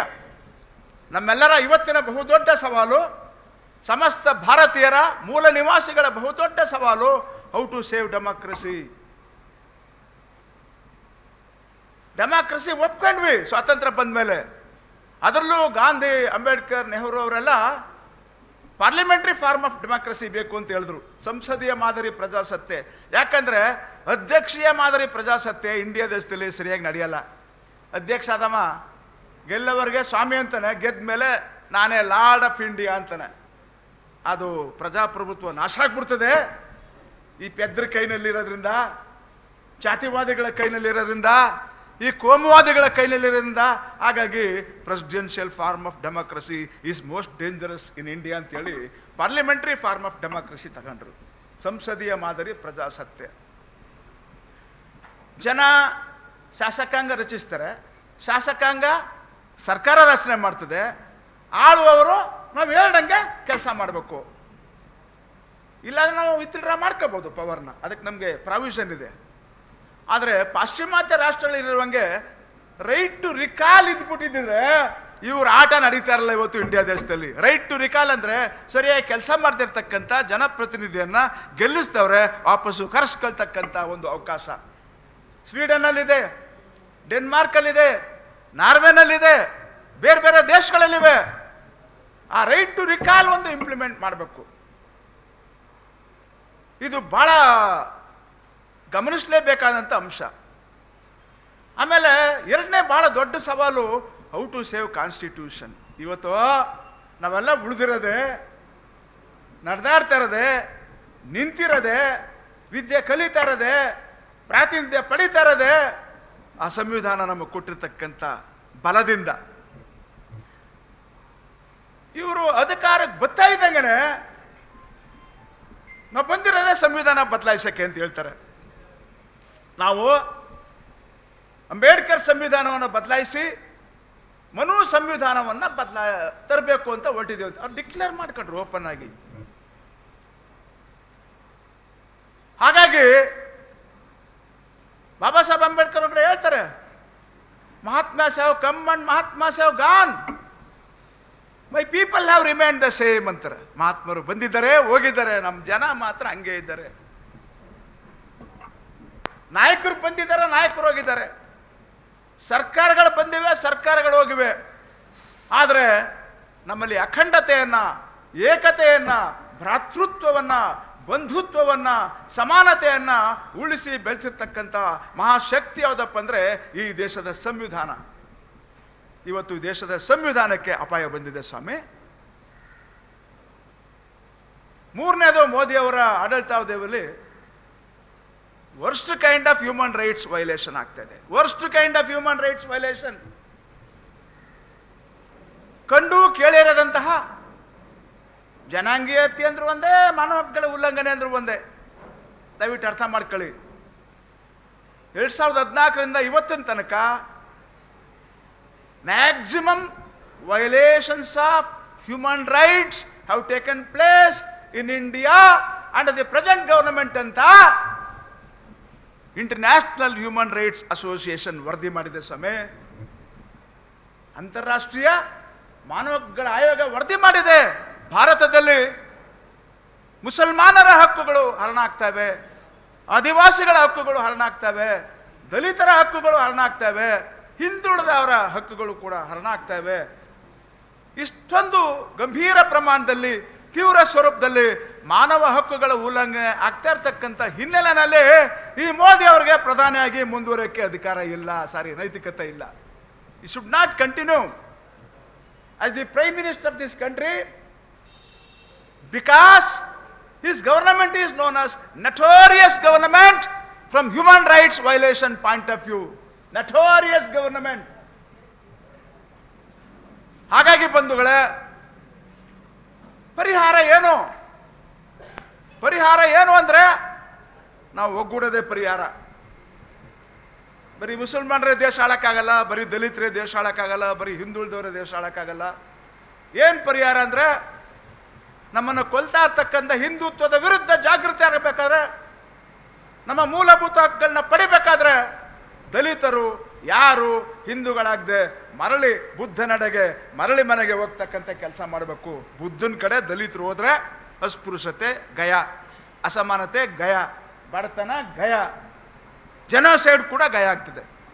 ಇದು ದಲಿತ ಬಾಂಧವರು ಹೇಳ್ತಕ್ಕಂಥದ್ದು. ಬಾಬಾ ಸಾಹೇಬ್ರು ಹೇಳಿದ್ರು, ನಾನು ಆಕಸ್ಮಿಕವಾಗಿ ಹಿಂದುವಾಗಿ ಹುಟ್ಟಿದ್ದೇನೆ, ಹಿಂದುವಾಗಿ ಸಾಯಲಾರೆ ಅಂತಕ್ಕಂಥ ಮಾತನ್ನು ಬಾಬಾ ಸಾಹೇಬ್ ಅಂಬೇಡ್ಕರ್ ಹೇಳಿದ್ದಾರೆ. ನಾನು ಹೇಳ್ತಾ ಇದ್ದೇನೆ ನಮ್ಮ ದಲಿತ ಬಾಂಧವ್ರಿಗೆ, ಹಿಂದುವಾಗಿ ಬದುಕಲೇಬೇಡಿ, ನಿಮ್ಗೇನಾದ್ರು ಮಾನ ಮರ್ಯಾದೆ ಇದ್ರೆ ಅಂತ. ಅದ್ಯಾಕ್ರಿ ಸಾಯೋವರೆಗೂ ಕಾಯ್ಬೇಕು, ಇಷ್ಟೆಲ್ಲ ಕಷ್ಟಗಳನ್ನ ಅನುಭವಿಸ್ಬೇಕು ಅಲ್ವಾ? ಸ್ವಾಭಿಮಾನ ದಲಿತರು ಹಿಂದುವಾಗಿ ಬದುಕಬಾರ್ದು, ಅವರು ಬುದ್ಧನೆಡೆಗೆ ಮರಳಿ ಮನೆಗೆ ಹೋಗ್ಬೇಕು.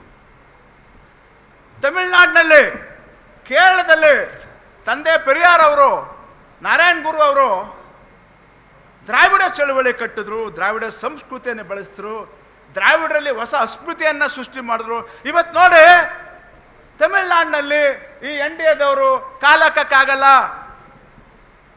ADMK ಇರ್ಬೋದು, DMK ಇರ್ಬೋದು, ಕರುಣಾನಿಧಿ ಪಕ್ಷ ಇರ್ಬೋದು, ಅಣ್ಣಾದೊರೆ ಪಕ್ಷ ಇರ್ಬೋದು, ಬಟ್ ಅವರು ಯಾರು? ದ್ರಾವಿಡರು. ಇವತ್ತು ಆಳ್ತಾ ಇರೋರು ತಮಿಳುನಾಡಿನಲ್ಲಿ ದ್ರಾವಿಡರು, DMK ಅವರು. ಇವರಾದ್ಮೇಲೆ ಬರ್ತಾರೆ AIADMK ಅವರು, ಅಣ್ಣಾದೊರೆ ನೇತೃತ್ವದ DMK, AIADMK. So DMK, AIADMK ದ್ರಾವಿಡ ಪಕ್ಷಗಳು ಬಿಟ್ರೆ ಹಿಂದುತ್ವದ ಆಟ ತಮಿಳುನಾಡಲ್ಲಿ ನಡೆಯಲ್ಲ. ಇವರು ಅಧಿಕಾರಕ್ಕೆ ಬರಲ್ಲ. ಯಾಕೆ ಅಂದ್ರೆ ತಂದೆ ಪೆರಿಯಾರ್ ಜೀವಂತವಾಗಿದ್ದಾರೆ ತಮಿಳುನಾಡಿನಲ್ಲಿ. ತಂದೆ ಪೆರಿಯಾರ್ ಜೀವಂತವಾಗಿದ್ದಾರೆ ತಮಿಳುನಾಡಿನಲ್ಲಿ. ಇವ್ರನ್ನ ಒಳಕ್ಕೆ ಬರಕ್ಕೆ ಬಿಡ್ತಾ ಇಲ್ಲ.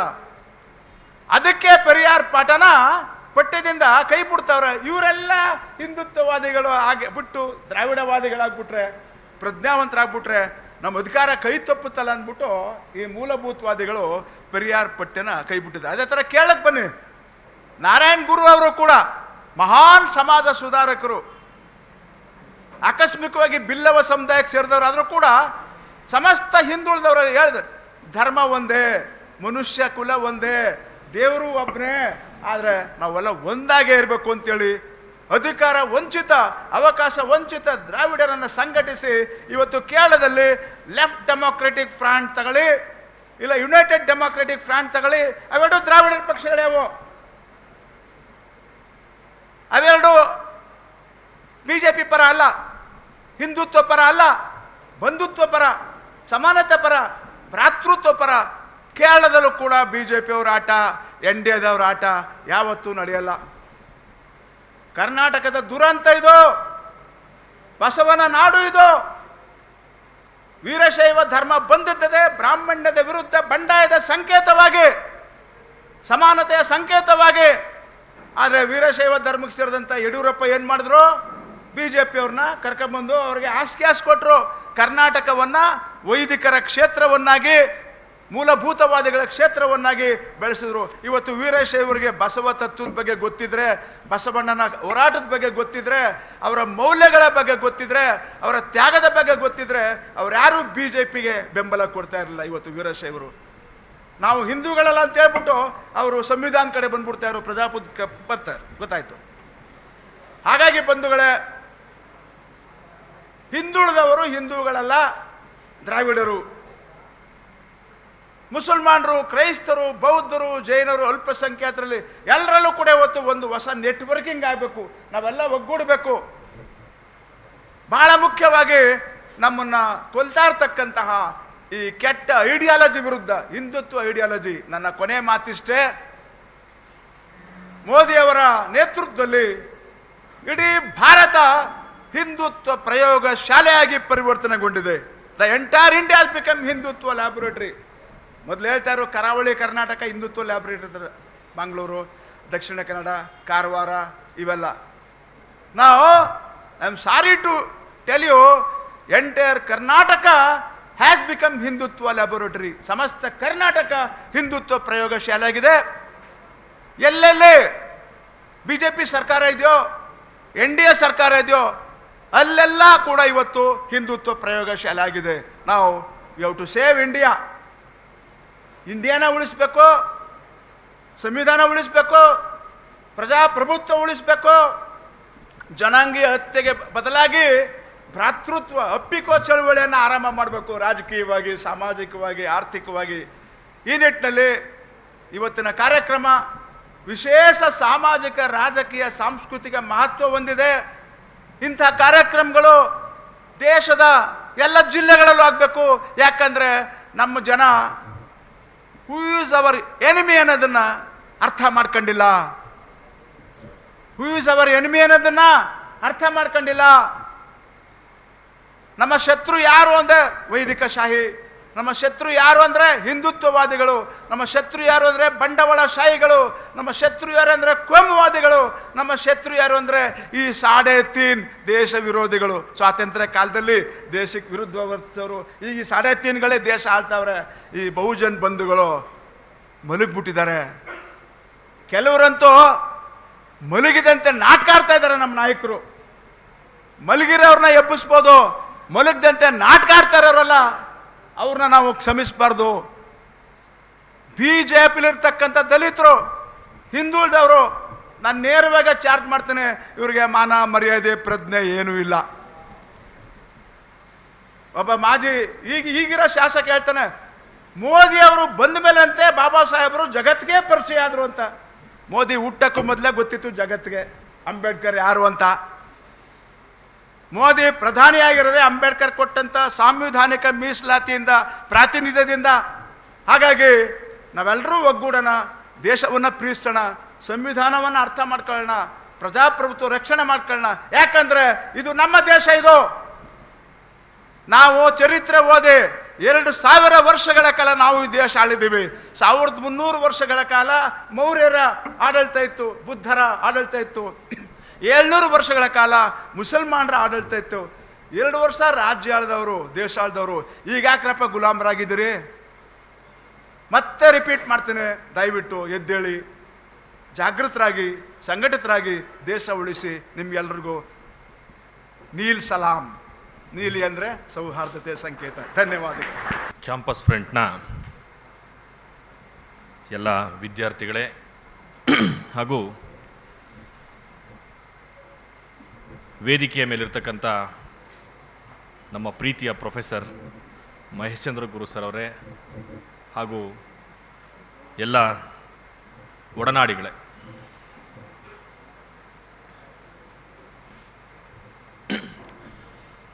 ನರಮೇಧಕ್ಕೆ ಪ್ರಪಂಚದಲ್ಲಿ ತುಂಬ ದೊಡ್ಡ ಇತಿಹಾಸ ಇದೆ. ಶತಶತಮಾನಗಳಿಂದ ಏನು ನಡ್ಕೊಂಬಂದಿದೆ ಈ ಜನಾಂಗೀಯ ಹತ್ಯಾಕಾಂಡ, ಅದರ ಒಂದು ಮುಂದುವರಿದ ಸಣ್ಣ ಭಾಗ ಈಗ ಭಾರತದಲ್ಲಿ ಶುರುವಾಗಿದೆ. ಒಂದು ರೀತಿ ಉಚ್ಛ್ರಾಯ ಸ್ಥಿತಿಗೆ ಬಂದಿದೆ.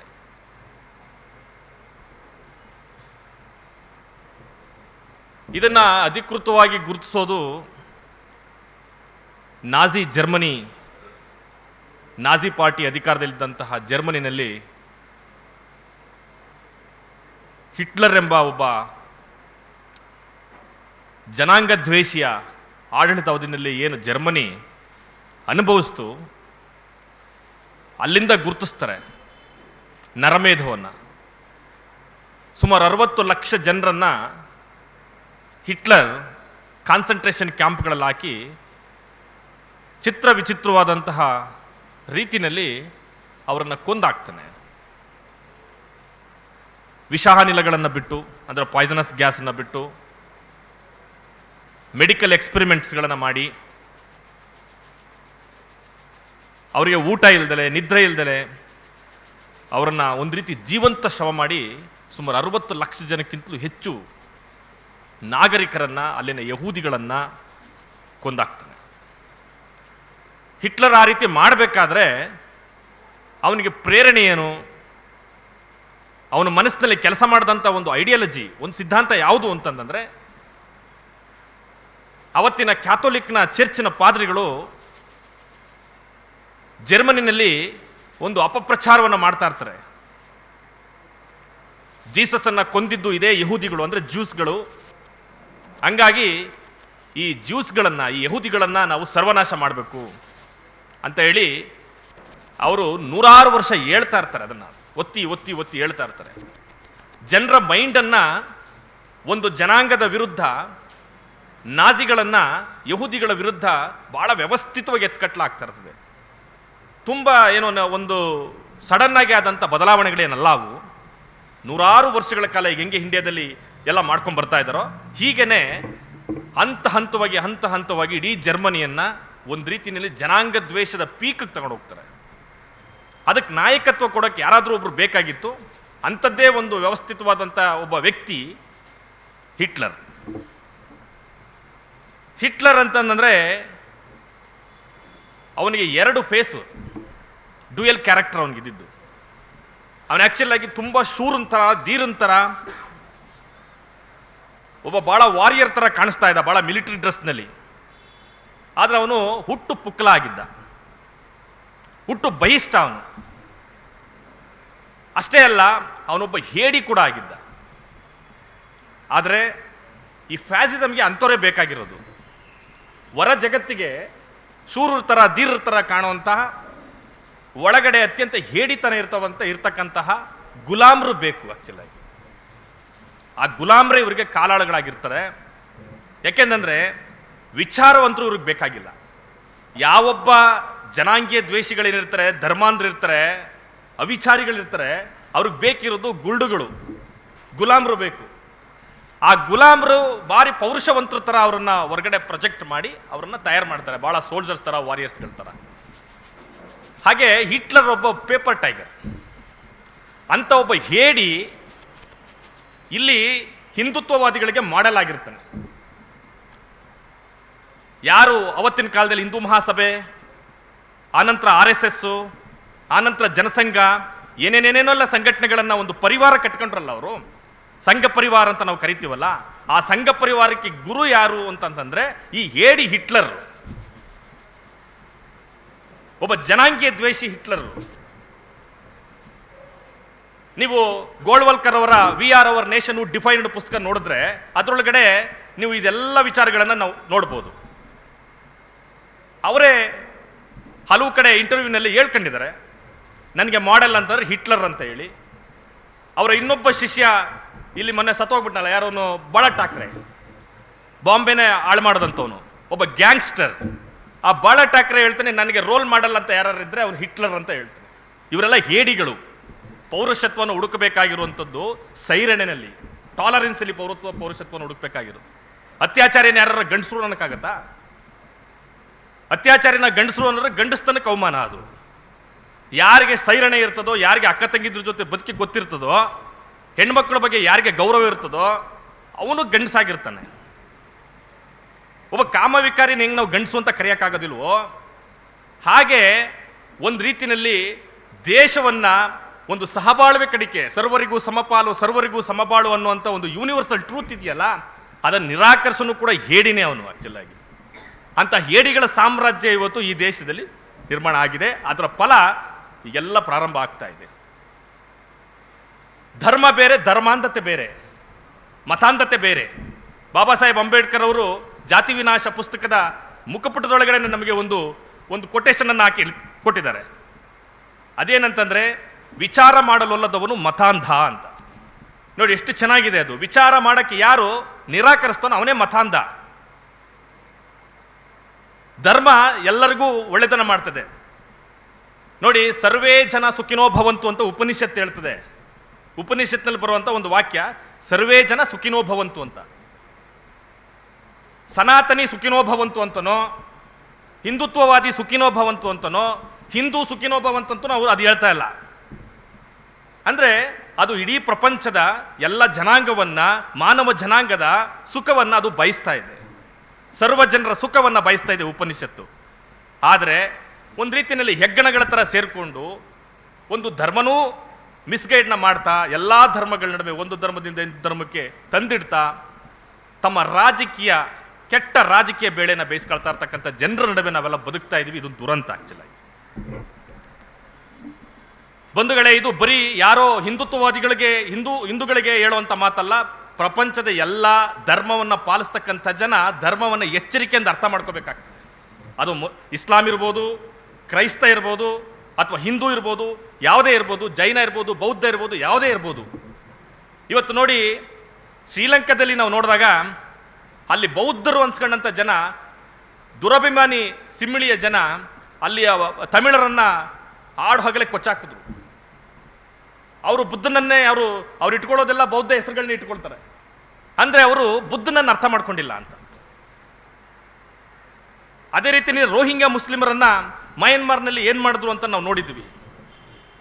ಅದನ್ನೇ ಇಲ್ಲಿ ಮಾಡ್ತಾ ಇದ್ದಾರೆ. ಎಲ್ಲಿ ಅಲ್ಪಸಂಖ್ಯಾತರು ಯಾರಾಗಿದ್ರು ಸರಿನೇ, ಇಲ್ಲಿ ಮುಸಲ್ಮಾನರು ಅಲ್ಪಸಂಖ್ಯಾತರ ಕಡೆ, ಹಿಂದೂಗಳು ದೌರ್ಜನ್ಯ, ಯಾರು ಬಹುಸಂಖ್ಯಾತರು ಇರ್ತಾರೋ ಅವರು ದೌರ್ಜನ್ಯ ಮಾಡ್ತಾರೆ. ಮುಸಲ್ಮಾನರು ಬಹುಸಂಖ್ಯಾತರಾಗಿರೋ ಕಡೆ ಇನ್ಯಾರಾದ್ರೂ ಅಲ್ಪಸಂಖ್ಯಾತರಿದ್ರೆ ಅವ್ರನ್ನೂ ದೌರ್ಜನ್ಯ ಮಾಡ್ತಾರೆ. ಈ ದೌರ್ಜನ್ಯ ಮಾಡೋದು ಒಂದು ಜಾತಿ, ಒಂದು ಧರ್ಮ. ಅದು ಇಸ್ಲಾಮೂ ಅಲ್ಲ, ಕ್ರೈಸ್ತನೂ ಅಲ್ಲ, ಹಿಂದೂನೂ ಅಲ್ಲ, ಯಾವುದೂ ಅಲ್ಲ. ದೌರ್ಜನ್ಯ ಮಾಡೋದದು. ಸೊ ಆ ದೌರ್ಜನ್ಯ ಮಾಡೋರ ನಡುವೆ ಅದೇನಂದ್ರೆ ಎಲ್ಲಾ ಧರ್ಮಗಳಲ್ಲಿ ಈ ಯಜ್ಞಗಳಿರ್ತವೆ. ಆ ಯಜ್ಞಗಳ ಕೆಲಸ ಏನು ಅಂತಂದ್ರೆ ಕೊರೆದು ಕೊರೆದು ಕೊರೆದು ಕೊರೆದು ಧರ್ಮನ ಡ್ಯಾಮೇಜ್ ಮಾಡೋದು. ಈಗ ಒಂದು ಮರದಲ್ಲಿ ಕುಟ್ಟೆ ಹುಳ ಅಂತ ಒಂದು ಸೇರ್ಕೊಳ್ಳುತ್ತಲ್ಲ ಸರ್, ಅದು ಹೆಂಗೆ ಕೊರೆಯುತ್ತೆ ಅಂತಂದ್ರೆ ಇಡೀ ಮರ ಮೇಲ್ ಮಾತ್ರ ಚೆನ್ನಾಗಿರುತ್ತೆ, ಒಳಗೆಲ್ಲ ಕೊರೆದಾಕ್ಬಿಡ್ತದೆ. ಆ ಹುಳಗಳನ್ನು ಹಿಡಿದು ನಾವು ಹೊಸ್ಕಾಕ್ಬೇಕಾಗತ್ತೆ. ಪ್ರತಿಯೊಂದು ಧರ್ಮಗಳಲ್ಲಿರ್ತಕ್ಕಂಥ ಹುಳಗಳನ್ನು ಹಿಡಿದು ಹೊಸ್ಕಾಕ್ಬೇಕಾಗತ್ತೆ. ಯಾವುದೇ ಧಾರ್ಮಿಕ ಮುಖಂಡರುಗಳು ಲೋಕಶಾಂತಿಯನ್ನು, ಮಾನವ ಪ್ರೇಮವನ್ನೇ ಹೇಳಬೇಕು. ಪ್ರವಾದಿ ಮಹಮ್ಮದ್ ಹೇಳಿರೋದು ಅದನ್ನೇ, ಎಲ್ಲ ಧಾರ್ಮಿಕ ಗ್ರಂಥಗಳು ಹೇಳೋದು ಅದನ್ನೇ, ಜೀಸಸ್ ಹೇಳಿದ್ದು ಅದನ್ನೇ. ಆದರೆ ಅದನ್ನು ಸರಿಯಾದ ರೀತಿಯಲ್ಲಿ ಅರ್ಥ ಮಾಡ್ಕೊಳ್ಳೋದಲ್ಲೇ ಧರ್ಮಗಳ ನಡುವೆ ವಿಷಬೀಜವನ್ನು ಬಿತ್ತುವಂಥ ಕೆಲಸವನ್ನು ಕಾಲಕ್ಕೆ ಮಾಡ್ಕೊಂಡು ಬರ್ತಾ ಇದ್ದಾರೆ. ಅದರ ಫಲಾನುಭವಿಗಳಾಗಲಿಕ್ಕೋಸ್ಕರ ಮಾಡ್ತಾ ಇದ್ದಾರೆ. ಸೊ ಈ ಸನಾತನ ಒಂದು ಪಿಶಾಚಿಗಳೇನಿದ್ದಾರೆ, ಇವರು ಸಾವಿರಾರು ವರ್ಷಗಳಲ್ಲಿ ಜಾತಿಯನ್ನು ಸೃಷ್ಟಿಸಿದ್ರು, ಅಸ್ಪೃಶ್ಯತೆಯನ್ನು ಸೃಷ್ಟಿಸಿದ್ರು. ಈ ದೇಶಕ್ಕೆ ಬ್ರಿಟಿಷ್ನವರು ಬಂದಿದ್ದರಿಂದ ಈ ದೇಶದಲ್ಲಿ ಒಂದು ಮೊದಲ ತಲೆಮಾರಿನ ಬುದ್ಧಿಜೀವಿ ವರ್ಗ ಕಾಣಿಸ್ಕೊಳ್ತು. ಇಲ್ಲದೆ ಹೋಗಿದ್ರೆ ಬಹುಶಃ ಒಂದಷ್ಟು ಜನಾಂಗನೇ ಮುಗಿಸ್ಬಿಡ್ತಿದ್ರೇನೆ ಇವರು. ದಲಿತರು ಯಾರನ್ನೂ ಬದುಕಕ್ಕೆ ಬಿಡ್ತಿರಲಿಲ್ಲ ಅವರು. ಒಬ್ಬ ಮಹಾತ್ಮ ಜ್ಯೋತಿಬಾ ಫುಲೆ ಹುಟ್ಟಿದ್ದು ಬ್ರಿಟಿಷ್ನವ್ರು ಬಂದು ಕೊಟ್ಟಂಥ ಶಿಕ್ಷಣದಿಂದನೇ, ಮಹಾಪುರುಷ ಮೆಕಾಲೆ ಕೊಟ್ಟಂಥ ಶಿಕ್ಷಣದಿಂದನೇ ಹುಟ್ಟಿದ್ದು ಮಹಾತ್ಮ ಜ್ಯೋತಿಬಾ ಫುಲೆ. ಒಬ್ಬ ಸಾವಿತ್ರಿಬಾಯಿ ಫುಲೆ, ಒಬ್ಬ ಬಾಬಾ ಸಾಹೇಬ್ ಅಂಬೇಡ್ಕರ್, ಏನು ಸತಿ ಸಹಗಮನ ಪದ್ಧತಿಯ ವಿರುದ್ಧ ಹೋರಾಟ ಮಾಡಿದಂಥ ರಾಜಾರಾಮ್ ಮೋಹನ್ ರಾಯ್, ದಯಾನಂದ ಸರಸ್ವತಿ, ಅಷ್ಟೇ ಯಾಕೆ ಈ RSSನ ಮುಖಂಡರುಗಳು, ಸೃಷ್ಟಿಕರ್ತರು, ಹಿಂದ ಮಹಾಸಭೆಯ ಸೃಷ್ಟಿಕರ್ತರು ಹುಟ್ಟಿದ್ದೆಲ್ಲ ಅದೇ ಎಜುಕೇಷನ್ ತಗೊಂಡು. ಎಡಗೆವಾರಿಗೆ ಇಂಗ್ಲೀಷ್ ಗೊತ್ತಿರಲಿಲ್ವಾ? ಇಂಗ್ಲೀಷ್ ಶಿಕ್ಷಣದಿಂದನೇ ಅವರೆಲ್ಲ ಹೋಗಿ ಫ್ಯಾಸಿಸಮ್ನ ತಿಳ್ಕೊಂಡು ಬಂದರು, ಇಟಲಿನಲ್ಲಿ ಏನು ನಡೀತಿದೆ ತಿಳ್ಕೊಂಡು ಬಂದರು, ಇಂಗ್ಲೆಂಡಲ್ಲಿ ಏನು ನಡೀತಿದೆ ತಿಳ್ಕೊಂಡು ಬಂದರು. ಫ್ಯಾಸಿಸ್ಟ್ ಮಾದರಿಯ ಸರ್ಕಾರನೇ ನಾವು ಮಾಡಬೇಕು, ನಾವು ಇಟಲಿ ಮಾದರಿನಲ್ಲೇ ಒಂದು ಕಮ್ಯುನಲ್ ಆರ್ಗನೈಸೇಷನ್ಸ್ ಕಟ್ಟಬೇಕು ಅಂತ ಹೇಳಿ ಅವ್ರು ಅನ್ಕೋಬೇಕಾದ್ರೆ ಇಂಗ್ಲೀಷ್ ಶಿಕ್ಷಣನೇ ಅವ್ರಿಗೆ ಸೇತುವೆ ಆಗಿದ್ದು. ಒಳ್ಳೆಯದಕ್ಕೂ ಈ ದೇಶದಲ್ಲಿ, ಕೆಟ್ಟದಕ್ಕೂ ಇಂಗ್ಲೀಷ್ ಶಿಕ್ಷಣ ಅನ್ನೋದು ಇಲ್ಲಿ ಒಂದು ರೀತಿ ಸೇತುವೆ ಆಯಿತು. ಮಿಷನರಿಗಳು ಬಂದಿದ್ದರಿಂದ ನಾವೆಲ್ಲ ಎಷ್ಟೋ ಒಂದು ವಿಚಾರಗಳನ್ನು ಕಲ್ತ್ವಿ. ನನಗನ್ಸೋ ಪ್ರಕಾರ ಇವರಿಗೆಲ್ಲ ಸಿಟ್ಟಿರೋದೇ ದಲಿತರ ಮೇಲೆ. ಮೂಲಭೂತವಾಗಿ ಈ ದೇಶದ ಮೂಲ ನಿವಾಸಿ ದಲಿತರ ಮೇಲೆ ಸಿಟ್ಟಿರೋದು ಇವರಿಗೆ. ಅಲ್ಪಸಂಖ್ಯಾತರ ಮೇಲೆ ಸಿಟ್ಟು. ಅವ್ರೇನಂತಂದರೆ ನಿಮ್ಮನ್ನು ಕ್ಲಿಯರ್ ಮಾಡಿಬಿಡ್ತು ಅಂದರೆ ನಮ್ಮನ್ನು ವಿಚಾರಿಸ್ಕೋಬೋದು ಅಂತ.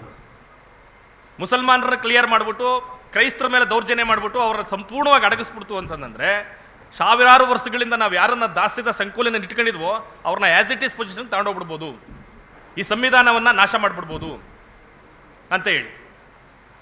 ಭಾರತದ ಸಂವಿಧಾನದ ವಿರುದ್ಧ ಪಿತೂರಿ ಮಾಡ್ತಿರ್ತಕ್ಕಂಥ ಪಿತೂರಿಗಾರರು ಇವರು. ಸಂವಿಧಾನನ ಸುಟ್ಟಾಕ್ತೀನಿ ಅಂತ ಹೇಳುವಂಥ ಒಬ್ಬ ಜನಪ್ರತಿನಿಧಿ ಇಲ್ಲಿ ಹೆಂಗಿರ್ತಾನೆ? ಹೆಂಗವನು ಆಡಳಿತದಲ್ಲಿರ್ತಾನೆ? ಕೈ ಕಡಿತೀನಿ, ಕಾಲು ಕಡಿತೀನಿ, ನಾಲ್ಗೆ ಕತ್ತರಿಸ್ತೀನಿ ಅನ್ನುವಂಥ ಒಬ್ಬ ಜನಪ್ರತಿನಿಧಿ ಇಲ್ಲೊಬ್ಬ ಹೇಗೆ ಆಡಳಿತ ಮಾಡ್ತಾನೆ?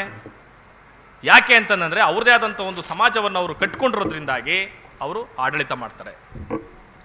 ನೋಡಿ, ಒಬ್ಬ ಕವಿ ಹೇಳ್ತಾನೆ, ನಾವು ಯಾವತ್ತೂ ಕೂಡ ಇಂಥದ್ರ ವಿರುದ್ಧ ಹೋರಾಟ ಮಾಡಬೇಕು, ಸಂವಿಧಾನದ ಆಶಯಗಳ ಪರವಾಗಿ ನಾವು ಯಾವತ್ತೂ ಹೋರಾಟ ಮಾಡಬೇಕು.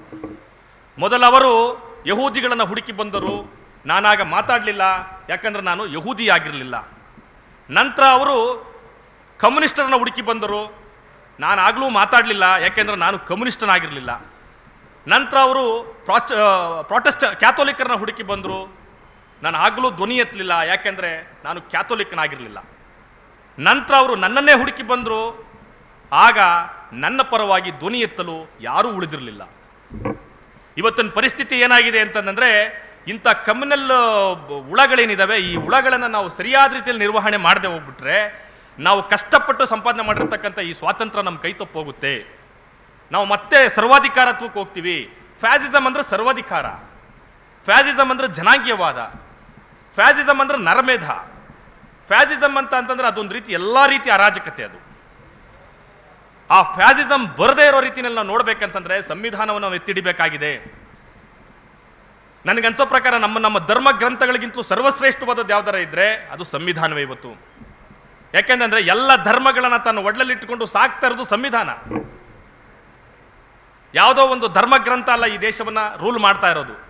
ಅದೇ ಕಾರಣಕ್ಕೋಸ್ಕರ ನಾವು ಈ ದೇಶವನ್ನ ಸೆಕ್ಯುಲರ್ ಸ್ಟೇಟ್ ಅಂತ ಕರಿತಾ ಇದ್ದೀವಿ. ನಮ್ದೊಂದು ಧರ್ಮ ನಿರಪೇಕ್ಷ ದೇಶ, ಯಾವುದೇ ಧರ್ಮವನ್ನು ಅಪೇಕ್ಷೆ ಪಡೆದಿರ್ತಕ್ಕಂಥ ದೇಶ ನಮ್ದು. ನಮಗೆ ಧರ್ಮ ಅನ್ನೋಂಥದ್ದು ಅನ್ವಾಂಟೆಡ್ ಮ್ಯಾಟರ್ ನಮಗೆ ಈ ದೇಶದಲ್ಲಿ, ಹೌದಲ್ವಾ sir? Religion is A unwanted. ನಾವು ಯಾವ ಧರ್ಮನೂ ನಾವು ನಮ್ಮ ದೇಶದ ಸಂವಿಧಾನದ ಪ್ರಕಾರದಲ್ಲಿ ತಲೆ ಮೇಲೆ ಹೊತ್ಕೊಂಡಿಲ್ಲ ಹಂಗಂತ ಹೇಳಿ ಧರ್ಮಗಳ ನಡುವೆ ಕಚ್ಚಾಡೋದಕ್ಕೂ ಅವಕಾಶ ಕೊಡಲ್ಲ. ಅದಕ್ಕೋಸ್ಕರನೇ ಭಾರತೀಯ ದಂಡ ಸಂಹಿತೆ ಇರೋದು. ಭಾರತೀಯ ದಂಡ ಸಂಹಿತೆ ನಿಮಗೆಲ್ಲ ಗೊತ್ತಿರ್ಬೋದು, ಲಾರ್ಡ್ ಮೆಕಾಲೆನೇ ರೆಡಿ ಮಾಡಿದ್ದು ಅದನ್ನು. ಲಾರ್ಡ್ ಮೆಕಾಲೆ ಎಷ್ಟು ಕೆಲಸವನ್ನು ಮಾಡಿದ್ರು. ನಮ್ಮನ್ನೆಲ್ಲ ಈಗ ಮೆಕಾಲೆ ಮಕ್ಕಳು ಅಂತ ಹೇಳಿ ಛೇಡಿಸುವಂಥ ಕೆಲಸವನ್ನು ಇದೇ ಕಮ್ಯುನಲ್ ಫೋರ್ಸಸ್ ಶುರು ಮಾಡಿದೆ. ಮೆಕಾಲೆ ಮಕ್ಕಳಿಗೆ ಏನ್ರಿ ಗೊತ್ತು ದೇಶದ ಬಗ್ಗೆ ಅಂತ ಮಾತಾಡೋದನ್ನು ನಾವು ಕೇಳ್ತಾ ಇದ್ದೀವಿ. ಮೆಕಾಲೆ ಇಲ್ಲದೆ ಹೋಗಿರೋ ಈ ದೇಶದಲ್ಲಿ ಯಾವುದೊಂದು ನಡೀತಾ ಇರಲಿಲ್ಲ ಅವತ್ತಿನ ಕಾಲದಲ್ಲಿ. ಮೆಕಾಲೆ ಇದ್ದಿದ್ರಿಂದಲೇ ಬಾಬಾ ಸಾಹೇಬ್ ಅಂಬೇಡ್ಕರ್ ಒಬ್ಬರು ಅಷ್ಟು ದೊಡ್ಡ ಮಹಾಪುರುಷರಾಗಿ ಬೆಳೆದ್ರು. ಅದೇ ಎಜುಕೇಷನಲ್ಲಿ ನಾವೆಲ್ಲ ಬೆಳೆದಿದ್ದು. ಇವತ್ತಿರೋದು ಅದೇ ಎಜುಕೇಷನ್ ಹೆಚ್ಚು ಕಡಿಮೆ. ಇಲ್ಲಾಂದ್ರೆ ಗುರುಕುಲ ಪದ್ಧತಿ ಅಂತ ಹೇಳಿ, ಗುರುಕುಲ ಪದ್ಧತಿ ಏನಾಯಿತು? ದ್ರೋಣಾಚಾರ್ಯರು ಏನು ಮಾಡಿದ್ರು? ಏಕಲವ್ಯನಿಗೆ ಬೆರಳು ಕತ್ತರಿಸಿದ್ರು. ಈಗ ನಮ್ಮ ಬೆರಳುಗಳೆಲ್ಲ ಚೆನ್ನಾಗಿದ್ದಾವೆ ಅಂತಂದ್ರೆ ಅದಕ್ಕೆ ಯಾರು ಮೆಕಾಲೆ ಎಜುಕೇಷನ್ ಕಾರಣ, ದ್ರೋಣಾಚಾರ್ಯರ ಎಜುಕೇಷನ್ ಅಲ್ಲ. ದ್ರೋಣಾಚಾರ್ಯರ ಎಜುಕೇಷನ್ ಇದ್ರೆ ನಮ್ಮ ಹೆಬ್ಬೆರಳುಗಳೆಲ್ಲ ಹೋಗಿರ್ತಿದ್ವು ಇಷ್ಟೊತ್ತಿಗೆ, ನಮ್ಮ ತಲೆಗಳೆಲ್ಲ ಹೋಗಿರ್ತಿದ್ವು ಇಷ್ಟೊತ್ತಿಗೆ, ಈ ನರಮೇಧಗಳೆಲ್ಲ ಆಗ್ತಿತ್ತು. ಇಲ್ಲಿರೋ ಮುಸಲ್ಮಾನರೇನು ಅವರು ಅರಬ್ ಕಂಟ್ರೀಸಿಂದ ಬಂದವರಲ್ಲ, ಈ ದೇಶದವರೇ, ಈ ಮೂಲ ನಿವಾಸಿಗಳೇ. ಇಲ್ಲಿನ ಜಾತಿ ಶೋಷಣೆ ಅಸ್ಪೃಶ್ಯತೆಯಿಂದ ಭಾಳ ರೋಸೆದ್ದು ಅವರು ಇಸ್ಲಾಮನ್ನು ಒಪ್ಕೊಂಡಂಥ ಜನಗಳೇ ಇಲ್ಲಿರೋದು. ಪ್ರತಿಯೊಬ್ಬನು ಭಾರತೀಯನೇ. ಇಲ್ಲಿರ್ತಕ್ಕಂಥ ಕ್ರೈಸ್ತನು ಇಲ್ಲಿಯವನೇ. ಇಂಗ್ಲೆಂಡಿಂದ ಬಂದವರು ಯಾರೂ ಇಲ್ಲ ಇಲ್ಲಿ. ಆಂಗ್ಲೋ ಇಂಡಿಯನ್ಸ್ ಅಂತ ಇದ್ರು, ಈಗೇನು ಎದೋರೋ ಇಲ್ವೋ ಗೊತ್ತಿಲ್ಲ ಅವರು. ಹಂಗಾಗಿ ಎಲ್ಲರೂ ಈ ದೇಶದವರೇ. ಈ ದೇಶದಲ್ಲಿ ಇರ್ತಕ್ಕಂಥ ಜನ, ಈ ದೇಶದ ಮೂಲ ನಿವಾಸಿ ಜನಗಳೇ ವಿವಿಧ ಧರ್ಮಗಳನ್ನು, ವಿವಿಧ ಪಂಥಗಳನ್ನು ಅಪ್ಕೊಂಡಿದ್ದು. ಮಹಾವೀರ ಬಂದ, ಮಹಾವೀರನ ಒಪ್ಕೊಂಡ್ರು. ಬುದ್ಧ ಬಂದ, ಬುದ್ಧನನ್ನು ಒಪ್ಕೊಂಡ್ರು. ಬಸವಣ್ಣ ಬಂದ, ಬಸವಣ್ಣನನ್ನು ಒಪ್ಕೊಂಡ್ರು. ನಂತರ ಇಸ್ಲಾಂ ಬಂತು, ಅವ್ರನ್ನ ಒಪ್ಕೊಂಡ್ರು. ಕ್ರೈಸ್ತರು ಬಂದರು. ಏನೆಲ್ಲ ಆಯಿತು ಈ ದೇಶದಲ್ಲಿ. ನಮ್ದು ಅದಕ್ಕೇನೆ ಸರ್ವ ಜನಾಂಗದ ಶಾಂತಿಯ ತೋಟ ಅಂತ ಕವಿ ಮಹಾಪುರುಷ ಕುವೆಂಪು ಹೇಳಿರೋದು. ಸರ್ವ ಜನಾಂಗದ ಶಾಂತಿಯ ತೋಟ ಈಗ ಸರ್ವ ಜನಾಂಗದ ಬೆಂಕಿಯ ತೋಟ ಆಗ್ಬಿಟ್ಟಿದೆ. ಸರ್ವ ಜನಾಂಗದ ಬೆಂಕಿಯ ತೋಟ. ಜನಗಳಲ್ಲಿ ಒಂದಷ್ಟು ನಾವು ಕಾಮನ್ ಸೆನ್ಸನ್ನು ಹುಟ್ಟಾಕಬೇಕಾಗಿದೆ. ಕಾಮನ್ ಸೆನ್ಸ್ ಅಂದ್ರೆ ಏನಪ್ಪ ಅಂದರೆ ತಮ್ಮ ಧರ್ಮಗಳ ಆಚೆಗೆ ಇನ್ನೊಂದು ಮಾನವ ಧರ್ಮ ಅನ್ನೋದೊಂದಿದೆ ಅಂತ ಅನ್ನೋದು ಕಾಮನ್ ಸೆನ್ಸ್. ತಮ್ಮ ಧರ್ಮನೇ ಶ್ರೇಷ್ಠ ಅನ್ನುವಂಥದ್ದು ಕಾಮನ್ ಸೆನ್ಸ್ ಅಲ್ಲ, ಅದು ಫಂಡಮೆಂಟಲಿಸಮ್. ಅದು ಬುದ್ಧ 2600 ವರ್ಷಗಳ ಹಿಂದೆನೇ ತನ್ನ ಸಂಘಕ್ಕೆ ಯಾರಾದರೂ ಸದಸ್ಯತ್ವ ಪಡ್ಕೊಳಕ್ಕೆ ಬಂದರೆ, ತನ್ನ ಧಮ್ಮವನ್ನು ಒಪ್ಕೊಳ್ಳಕ್ಕೆ ಬಂದರೆ ಅವ್ರಿಗೆ ಹೇಳ್ತಾ ಇದ್ದಂಥ ಮಾತೇನಪ್ಪ ಅಂತಂದರೆ, ಉಳಿದೆಲ್ಲ ತತ್ವ ಪರಂಪರೆಗಳನ್ನು ನೋಡ್ಕೊಂಡು ಬಾ, ಅಲ್ಲೆಲ್ಲರೂ ಒಪ್ಪಿಗೆ ಆಗಲಿಲ್ಲ ಅಂದ್ರೆ ನನ್ನ ಹತ್ರ ಬಾ ಅಂತ. ನಿನಗೆ ಅಲ್ಲೆಲ್ಲರೂ ಒಪ್ಪಿಗೆ ಆದರೆ ನೀನು ಅಲ್ಲೇ ಹೋಗು ಅಂತ ಹೇಳ್ತಾ ಇದ್ದ ಬುದ್ಧ. ಅಂಥ ಪರಂಪರೆ ಈ ದೇಶದ್ದು. ದೊಡ್ಡ ಅವೈದಿಕ ಪರಂಪರೆಯನ್ನು ಹೊಂದಿರತಕ್ಕಂಥ ದೇಶ ನಮ್ಮ ದೇಶ. ಸೊ ಹಾಗಾಗಿ ನಾವು ಈ ನರಮೇಧ ಏನು ನಡೀತಾ ಇದೆ, ಈ ನರಮೇಧದ ಒಂದು ಪ್ಲಾನ್ ಏನು ನಡೀತಾ ಇದೆ, ಇದು ಎಕ್ಸಿಕ್ಯೂಟ್ ಆಗೋಕ್ಕೆ ಬಿಡಬಾರ್ದು. ಇದೊಂದು ಅಂತ್ಯಕ್ಕೆ ಹೋಗೋಕ್ಕೆ ಬಿಡಬಾರ್ದು. ಇದು ಸ್ಕೆಚ್ಗಳು ನಡೀತಾ ಇದೆ. ದೇಶವನ್ನು, ಸಂವಿಧಾನವನ್ನು ಕಿತ್ತಾಕಬೇಕು, ಇಲ್ಲಿನ ಕಾನೂನುಗಳನ್ನು ಕಿತ್ತಾಕಬೇಕು, ಎಲ್ಲ ವಿದೇಶದ ಹೆಸರಿನಲ್ಲಿ, ಎಲ್ಲ ಪರಕೀಯತೆ ಹೆಸರಿನಲ್ಲಿ ಸಂಪೂರ್ಣವಾಗಿ ಇಲ್ಲನ್ನ ಒಂದು ಕೋಮುವಾದಿ ಹಿಡಿತಕ್ಕೆ ತಗೋಬೇಕು ಅನ್ನುವಂಥ ಒಂದು ಕೆಟ್ಟ ಆಲೋಚನೆ ಇದೆಯಲ್ಲ, ಅದನ್ನು ನಾವು ಫಸ್ಟು ಎಕ್ಸ್ಪೋಸ್ ಮಾಡಬೇಕಾಗಿದೆ. ಜನಸಾಮಾನ್ಯರಿಗೆ ಅರ್ಥ ಮಾಡಿಸ್ಬೇಕಾಗಿದೆ. ಇಲ್ಲದೆ ಹೋದ್ರೆ ಏನಾಗುತ್ತೆ ಅಂತಂದರೆ, 500 ರೂಪಾಯಿ ಪೆಟ್ರೋಲ್ ಆದರೂ ಯಾರೂ ಕೇಳಲ್ಲ. ಧರ್ಮದ ಸನ್ನಿ ಅನ್ನೋದೇನಿದೆ, ಧರ್ಮದ ಮದ ಅನ್ನೋದೇನಿದೆ, ಧರ್ಮದ ಒಂದು ಅತ್ಯಂತ ವಿಷಕಾರಿಯಾದಂಥ ಒಂದು ಅಂಶ ಏನಿದೆ, ಅದು ನಿಮ್ಗೆ 500 ರೂಪಾಯಿ ಆಗಲಿ 1000 ರೂಪಾಯಿ ಆಗಲಿ ಸಹಿಸ್ಕೊಳ್ಳುತ್ತೆ. ಅದು ಅದಕ್ಕೇನೆ ಅವ್ರು ಹಿಡಿದಿರೋದು, ಅದಕ್ಕೇನೆ ಅಲ್ಲಿ ಹಿಟ್ಲರ್ ಹಿಡಿದಿದ್ದು, ಅದಕ್ಕೇನೆ ಅಲ್ಲಿ ಮುಸೋಲಿನಿ ಹಿಡಿದಿದ್ದು. ಕೊನೆಗೆ ಹೆಂಗೆ ಮುಸೋಲಿನಿನ ತಲೆ ಕೆಳಕ್ಕೆ ಮಾಡಿ ಕಾಲು ಮ್ಯಾಕ್ ಮಾಡಿ ಹೊಡೆದು ಓತಿಕೆತ ನೇತಾಕಿದ್ರು ಅಲ್ಲಿ ಜನ. ಆ ರೀತಿಯಲ್ಲಿ ಕಮ್ಯುನಲ್ ಫೋರ್ಸಸ್ಸನ್ನು ಜನ ಬಂಡೆದ್ದು ಅವರನ್ನು ಮಟ್ಟ ಹಾಕಬೇಕಾಗಿದೆ. ಏನಾಯಿತು ಮುಸೋಲಿನಿಗೆ? ಕೊನೆಗೆ ಓತಿಕೆತ ನೇತಾಕ್ತೀವಲ್ಲ ನಾವು ಒಲೆ ಮೇಲೆ, ಹಂಗೆ ನೇತಾಕ್ಬಿಟ್ರು ಅವನ್ನ ಹೊಡೆದು ಅಲ್ವಾ? ಆ ಹಂಗೆ ಇವತ್ತು ಕಮ್ಯುನಲ್ ಫೋರ್ಸಸ್ ಅನ್ನೋದು ಯಜ್ಞಗಳವು. ಅವು ದೇಶದ ಸಾಮರಸ್ಯವನ್ನು ಬಗೆಯಕ್ಕೆ ಬರ್ತವೆ. ದೇಶದಲ್ಲಿರ್ತಕ್ಕಂಥ ಭಾವೈಕ್ಯತೆಯನ್ನು ಅವು ಬ್ರೇಕ್ ಮಾಡ್ತವೆ. ಇಲ್ಲಿರ್ತಕ್ಕಂಥ ನೆಲಮೂಲದ ಕಾನೂನುಗಳನ್ನು ನಾವು ಬ್ರೇಕ್ ಮಾಡ್ತವೆ. ಇಲ್ಲಿನ ಸಂವಿಧಾನವನ್ನು ಅವರು ಗೌರವಿಸೋದಿಲ್ಲ, ಗೌರವಿಸೋ ಥರ ನಾಟಕ ಆಡ್ತಾರೆ. ಯಾವನಿಗಾದರೂ ಜನಪ್ರತಿನಿಧಿಗೆ ಸಂವಿಧಾನದ ಮೇಲೆ ಗೌರವ ಇದೆಯಾ? ಕನಿಷ್ಠ ಪಕ್ಷ ಮುಂಡೆ ಮಗ ಅವನು ಪ್ರಿಯಂಬಲ್ ಓದಿದಾನ. ಅವನು ಪ್ರಿಯಂಬಲ್ನ ಕರೆಕ್ಟಾಗಿ ಹೇಳಪ್ಪ ಅಂತ ಹೇಳಿ ಅವನಿಗೆ ನೋಡೋಣ, ಯಾವನಿಗಾದ್ರೂ ನಿಲ್ಲಿಸ್ಬಿಟ್ಟು ಅಲ್ವಾ sir? V the people of India ಅಂತ ಶುರು ಮಾಡಿ ಕೊನೆವರೆಗೂ ಹೇಳಪ್ಪ ಅಂತ ಹೇಳಿ ನೋಡೋಣ ಅವನ್ನ. ಅಯೋಗ್ಯರು, ಅಡ್ನಾಡಿಗಳು, ನಾಮರ್ಥರು, ದೇಶದ್ರೋಹಿಗಳೆಲ್ಲ ಬಂದು ಆಡಳಿತದಲ್ಲಿ ಕೂತ್ಕೊಂಡಾಗ ಜನಾಂಗೀಯ ಹತ್ಯೆಯು ನಡೀತದೆ. ಧರ್ಮಗಳ ನಡುವೆ ವಿಷಬೀಜನು ಬಿತ್ತಲ್ಪಡ್ತದೆ. ಇದಕ್ಕೆ ಏನಂತಂದ್ರೆ ಜನ ಮುಟ್ಟಾಡ್ರಾಗಬಾರ್ದು. ಯಾಕೆಂದ್ರೆ V the people of India ಅಂತ ಈ ದೇಶ ಸಂವಿಧಾನ ಪ್ರಾರಂಭ ಆಗುತ್ತೆ. ಹಂಗಾಗಿ ಈ ದೇಶದ ಒಳ್ಳೆದು ಕೆಡಕಿಗೆ ಹೊಣೆಗಾರರು ನಾವೇ ಆಗ್ತೀವಿ. ಈ ದೇಶದಲ್ಲಿ ಈ ದೇಶ ಪ್ರಾರಂಭ ಆಗಿರೋದು ಪ್ರತಿಯೊಬ್ಬ ಭಾರತೀಯ ಪ್ರಜೆಯ ಹೆಸರಿನಲ್ಲಿ. ಯಾರೋ ಒಂದು ಧರ್ಮದ ಹೆಸರಿನಲ್ಲೋ ಒಂದು ಜಾತಿಯ ಹೆಸರಿನಲ್ಲೋ ಇಲ್ಲಿ ಪ್ರಾರಂಭ ಆಗಿಲ್ಲ. ನಮ್ಮ ದೇಶ ಸೆಕ್ಯುಲರ್ ಸ್ಟೇಟ್ ಹೌದು, ಸಮಾಜವಾದಿ ರಾಷ್ಟ್ರವೂ ಹೌದು, ಸಾರ್ವಭೌಮತ್ವ ಹೊಂದಿರತಕ್ಕಂಥ ರಾಷ್ಟ್ರ ನಮ್ಮದು. ನಮ್ಮ ಸಾರ್ವಭೌಮತ್ವವನ್ನು ನಾವು ಕಾಪಾಡ್ಕೋಬೇಕು. ಬಾಬಾ ಸಾಹೇಬ್ ಅಂಬೇಡ್ಕರ್ ಅವರು ಹೇಳಿದ್ರು ಸಂವಿಧಾನ ಸಭೆಯಲ್ಲಿ, ಈ ದೇಶ ಹಲವು ಬಾರಿ ಪರಕೀಯರ ಒಂದು ಗುಲಾಮಗಿರಿಗೆ ಹೋಗಿದೆ, ಪದೇ ಪದೇ ಹೋಗಿದೆ. ಹೋಗಿರೋದಕ್ಕೆ ಕಾರಣ ಏನು ಗೊತ್ತಾ? ಬಂದಿರತಕ್ಕಂಥ ಪರಕೀಯರ ಪರಾಕ್ರಮದಿಂದ ಅಲ್ಲ, ನಮ್ಮಲ್ಲೇ ಇರ್ತಕ್ಕಂತಹ ಲೂಪೋಲ್ಸ್ಗಳು, ಜಾತಿ, ಧರ್ಮ, ಇಲ್ಲಿರ್ತಕ್ಕಂಥ ಜನಾಂಗೀಯ ದ್ವೇಷ ಇದೆಯಲ್ಲ, ಈ ಕಾರಣಕ್ಕೋಸ್ಕರ ನಾವು ಗುಲಾಮರಾಗಿದ್ದು ಅಂತ. ಇಷ್ಟು ಕಷ್ಟಪಟ್ಟು ಸಂಪಾದನೆ ಮಾಡಿರೋ ಈ ದೇಶ, ಸಾವಿರಾರು ಜನ ನೇಣಿಗೇರಿದಂಥ ಈ ದೇಶ, ನಗನಗ್ತಾ ಭಗತ್ ಸಿಂಗು, ರಾಜ್ಗುರು, ಸುಖದೇವು ನಗನಗ್ತಾ ನೇಣಿಗೋದ್ರು. ಯಾತಕ್ಕೋಸ್ಕರ ಹೋಗಿದ್ದು? ಈ ಹಲ್ಲಂಡೆಗಳು 28 ಆಟ ಆಡಲಿ ಅಂತನಾ? ಅದಕ್ಕೋಸ್ಕರ ಅವರು ನಗನಗ್ತಾ ಅವರು ನೇಣಿಗೋದ್ರ? ಗುಂಡು ಗೆದೆ ಕೊಟ್ಟಿದ್ದಾರೆ. ಸಾವಿರಾರು ಜನರ ರಕ್ತ ತರ್ಪಣದ ಮೇಲೆ ನಮ್ಮ ದೇಶದ ಸಾರ್ವಭೌಮತ್ವ, ಒಂದು ಸ್ವಾತಂತ್ರ್ಯವನ್ನು ನಾವು ಉಳಿಸ್ಕೊಂಡಿದ್ದೀವಿ. ನಾವೆಲ್ಲ ಚೆನ್ನಾಗಿರಲಿ ಅನ್ನೋಕ್ಕೋಸ್ಕರ ಆ ಎಲ್ಲ ದೊಡ್ಡ ದೊಡ್ಡ ಸ್ವಾತಂತ್ರ್ಯ ಹೋರಾಟಗಾರರು, ಮಹಾಪುರುಷರು ನಗನಗ್ತಾ ನೇಣಿಗೇರಿದ್ದಾರೆ, ಗುಂಡಿಗೆ ಎದೆ ಕೊಟ್ಟಿದ್ದಾರೆ. ಜಲಿಯನ್ ವಾಲಬಾಗ್ ಹತ್ಯಾಕಾಂಡದಲ್ಲಿ ಏನಾಯಿತು? ಹುಳ ಉಪ್ಪಟೆಗಳ ಥರ ಹೊಡೆದಾಕ್ಬಿಟ್ರು. ಅವರೆಲ್ಲರ ಪ್ರಾಣಗಳಿಗೆ ಬೆಲೆ ಇಲ್ವಾ? ಇದೇ ನಮ್ಮ ಚೌರಾಚೌರಿ ಪ್ರಕರಣ ಇರ್ಬೋದು, ಎಷ್ಟೆಲ್ಲ ದೊಡ್ಡ ದೊಡ್ಡ, ಈಗ ವಿದುರಾಶ್ವತ್ಥದ ಮೇಲೆ ಕಣ್ಣು ಬಿದ್ದಿದೆ ಅಂತ ಹೇಳಿ ನಮಗೆ ಸುದ್ದಿಗಳು ಬರ್ತಾ ಇದೆ. ಫ್ಯಾಸಿಸ್ಟರ್ ಕಣ್ಣು ವಿದುರಾಶ್ವತ್ಥದ ಮೇಲೆ ಬಿದ್ದಿದೆ. ಅದನ್ನು ಕರ್ನಾಟಕದ ಜಲಿಯನ್ ವಾಲಬಾಗ್ ಅಂತ ಕರೀತಾರೆ. 22 ಜನ ಸ್ವಾತಂತ್ರ್ಯ ಹೋರಾಟಗಾರರು ಹಗಲೇ ಅವ್ರನ್ನ ಹೊಡೆದಾಕ್ಬಿಟ್ರು. ಅವರೆಲ್ಲರ ಜೀವಗಳಿಗೆ ಬೆಲೆ ಇದೆ. ಇಲ್ಲಿ ಧರ್ಮಗಳೆಲ್ಲ ಹೋಗ್ಬಿಡ್ಲಿ, ನಮಗೆ ಅದು ಇಂಪಾರ್ಟೆಂಟ್ ಅಲ್ಲ. ನಮ್ಮ ದೇಶ ನಮಗೆ ಉಳಿಬೇಕು, ಈ ದೇಶದ ಸಂವಿಧಾನ ನಮಗೆ ಉಳಿಬೇಕು. ಇಲ್ಲಿ ಜಾತಿ ಮತಗಳ ರೇಜ್ಗೆ ಇಲ್ಲಿರಬಾರ್ದು. We the people of India ಅನ್ನೋಂಥದ್ದು ಎಲ್ಲರ ಒಂದು ಧ್ಯೇಯವಾಕ್ಯ ಆಗಬೇಕು. ಭಾರತದ ಜನಗಳಾದ ನಾವು ಅಂತ. ಮುಸ್ಲಿಮನಾದ ನಾನು, ಹಿಂದೂವಾದ ನಾನು, ಕ್ರೈಸ್ತನಾದ ನಾನು, ಇದಲ್ಲ. ನಮ್ಮ ಸಂವಿಧಾನ ನಿರ್ಮಾಪಕರು ಹೇಳಿರೋದು ಏನಂತಂದರೆ, ಭಾರತದ ಜನಗಳಾದ ನಾವು. ಆ ಭಾರತದ ಜನಗಳಾದ ನಾವು ಮಾಡಬೇಕು ಅಂತಂದರೆ ನಮ್ಮಲ್ಲಿ ವಿಶಾಲವಾದ ಮನೋಭಾವನೆಯನ್ನು ನಾವು ಬೆಳೆಸ್ಕೋಬೇಕಾಗಿದೆ. ಆರ್ಟಿಕಲ್ 51A ಏನು ಹೇಳ್ತದೆ? ಮೂಲಭೂತ ಕರ್ತವ್ಯಗಳಲ್ಲಿ ಜಿಜ್ಞಾಸೆಯ ಮನೋಭಾವನೆ ಬೆಳೆಸ್ಕೊಳ್ಳಿ, ವೈಜ್ಞಾನಿಕ ಮನೋಭಾವನೆಯನ್ನು ಬೆಳೆಸ್ಕೊಳ್ಳಿ, ವೈಚಾರಿಕತೆಯನ್ನು ಕಲ್ತ್ಕೊಳ್ಳಿ ಅಂತ ಹೇಳುತ್ತೆ. ಅದು ನಿಮ್ಮ ಕರ್ತವ್ಯ ಕಂಡ್ರಪ್ಪ, ಒಬ್ಬ ದೇಶದ ಪ್ರಜೆಯಾಗಿ ಅಂತ ಹೇಳುತ್ತೆ. ಆ ಫಂಡಮೆಂಟಲ್ ಡ್ಯೂಟೀಸನ್ನು ನಾವು ಮಾತಾಡಬೇಕು. ಆ ಫಂಡಮೆಂಟಲ್ ಡ್ಯೂಟೀಸ್ಗಳನ್ನು ನಾವು ಪಾಲಿಸಬೇಕು.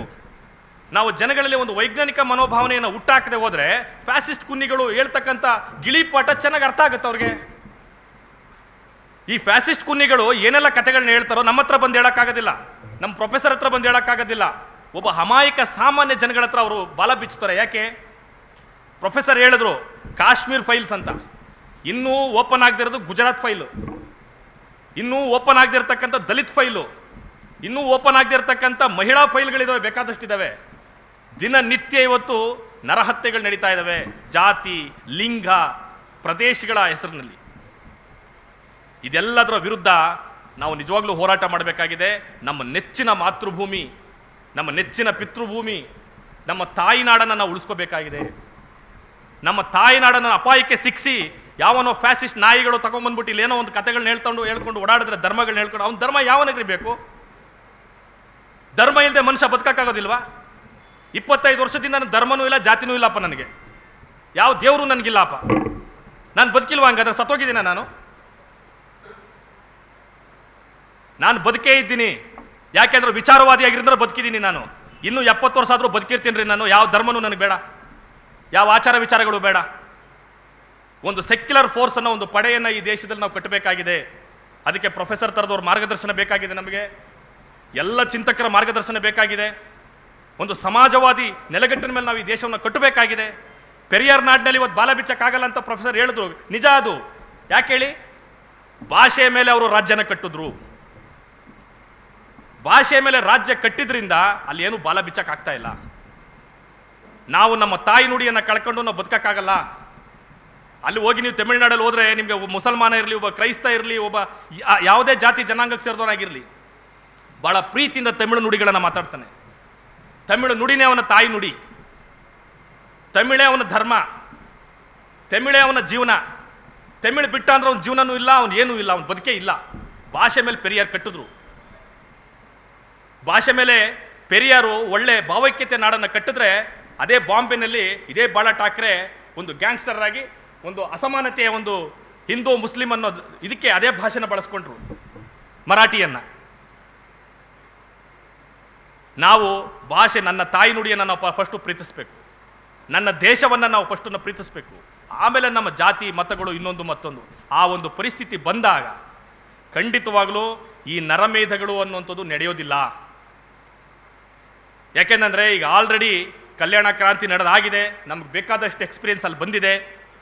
ಬಾಬಾ ಸಾಹೇಬ್ ಅಂಬೇಡ್ಕರ್ ಅವರು ಅಂತಿಮವಾಗಿ ಕೊಟ್ಟಿರ್ತಕ್ಕಂಥ ಸಂವಿಧಾನ ಏನಪ್ಪ ಅಂದರೆ, ಈ ಸಂವಿಧಾನ ಸಭೆ ಏನು ನಡೀತಾ ಇದೆ 1950 ಜನವರಿ 26 ಹಿಂದಕ್ಕೇನು ನಡೆದಿದೆಯೋ ಈ ದೇಶದಲ್ಲಿ ಅದು ಬೇಕಾಗಿಲ್ಲ ನಮಗೆ. ಮುಂದಕ್ಕೇನು ದೇಶ ಒಂದು ಎಂಪವರ್ ಆಗಬೇಕಾಗಿದೆ, ಅದು ಬೆಳಿಬೇಕಾಗಿದೆ, ಅಲ್ಲೊಂದು ಭಾವೈಕ್ಯತೆ ಮೂಡಬೇಕಾಗಿದೆ, ಅಲ್ಲೊಂದು ಸಹೋದರ ಭಾವನೆ ಮೂಡಬೇಕಾಗಿದೆ, ಅಲ್ಲೊಂದು ಸ್ವಾತಂತ್ರ್ಯ ಅನುಸ್ಥಾಪನೆ ಆಗಬೇಕಾಗಿದೆ, ಅದೊಂದು ಸಮಾಜವಾದಿ ನಾಡಾಗಿ ಬೆಳಿಬೇಕಾಗಿದೆ, ಅದೊಂದು ಸೆಕ್ಯುಲರ್ ಸ್ಟೇಟ್ ಆಗಿ ಡೆವಲಪ್ ಆಗಬೇಕಾಗಿದೆ.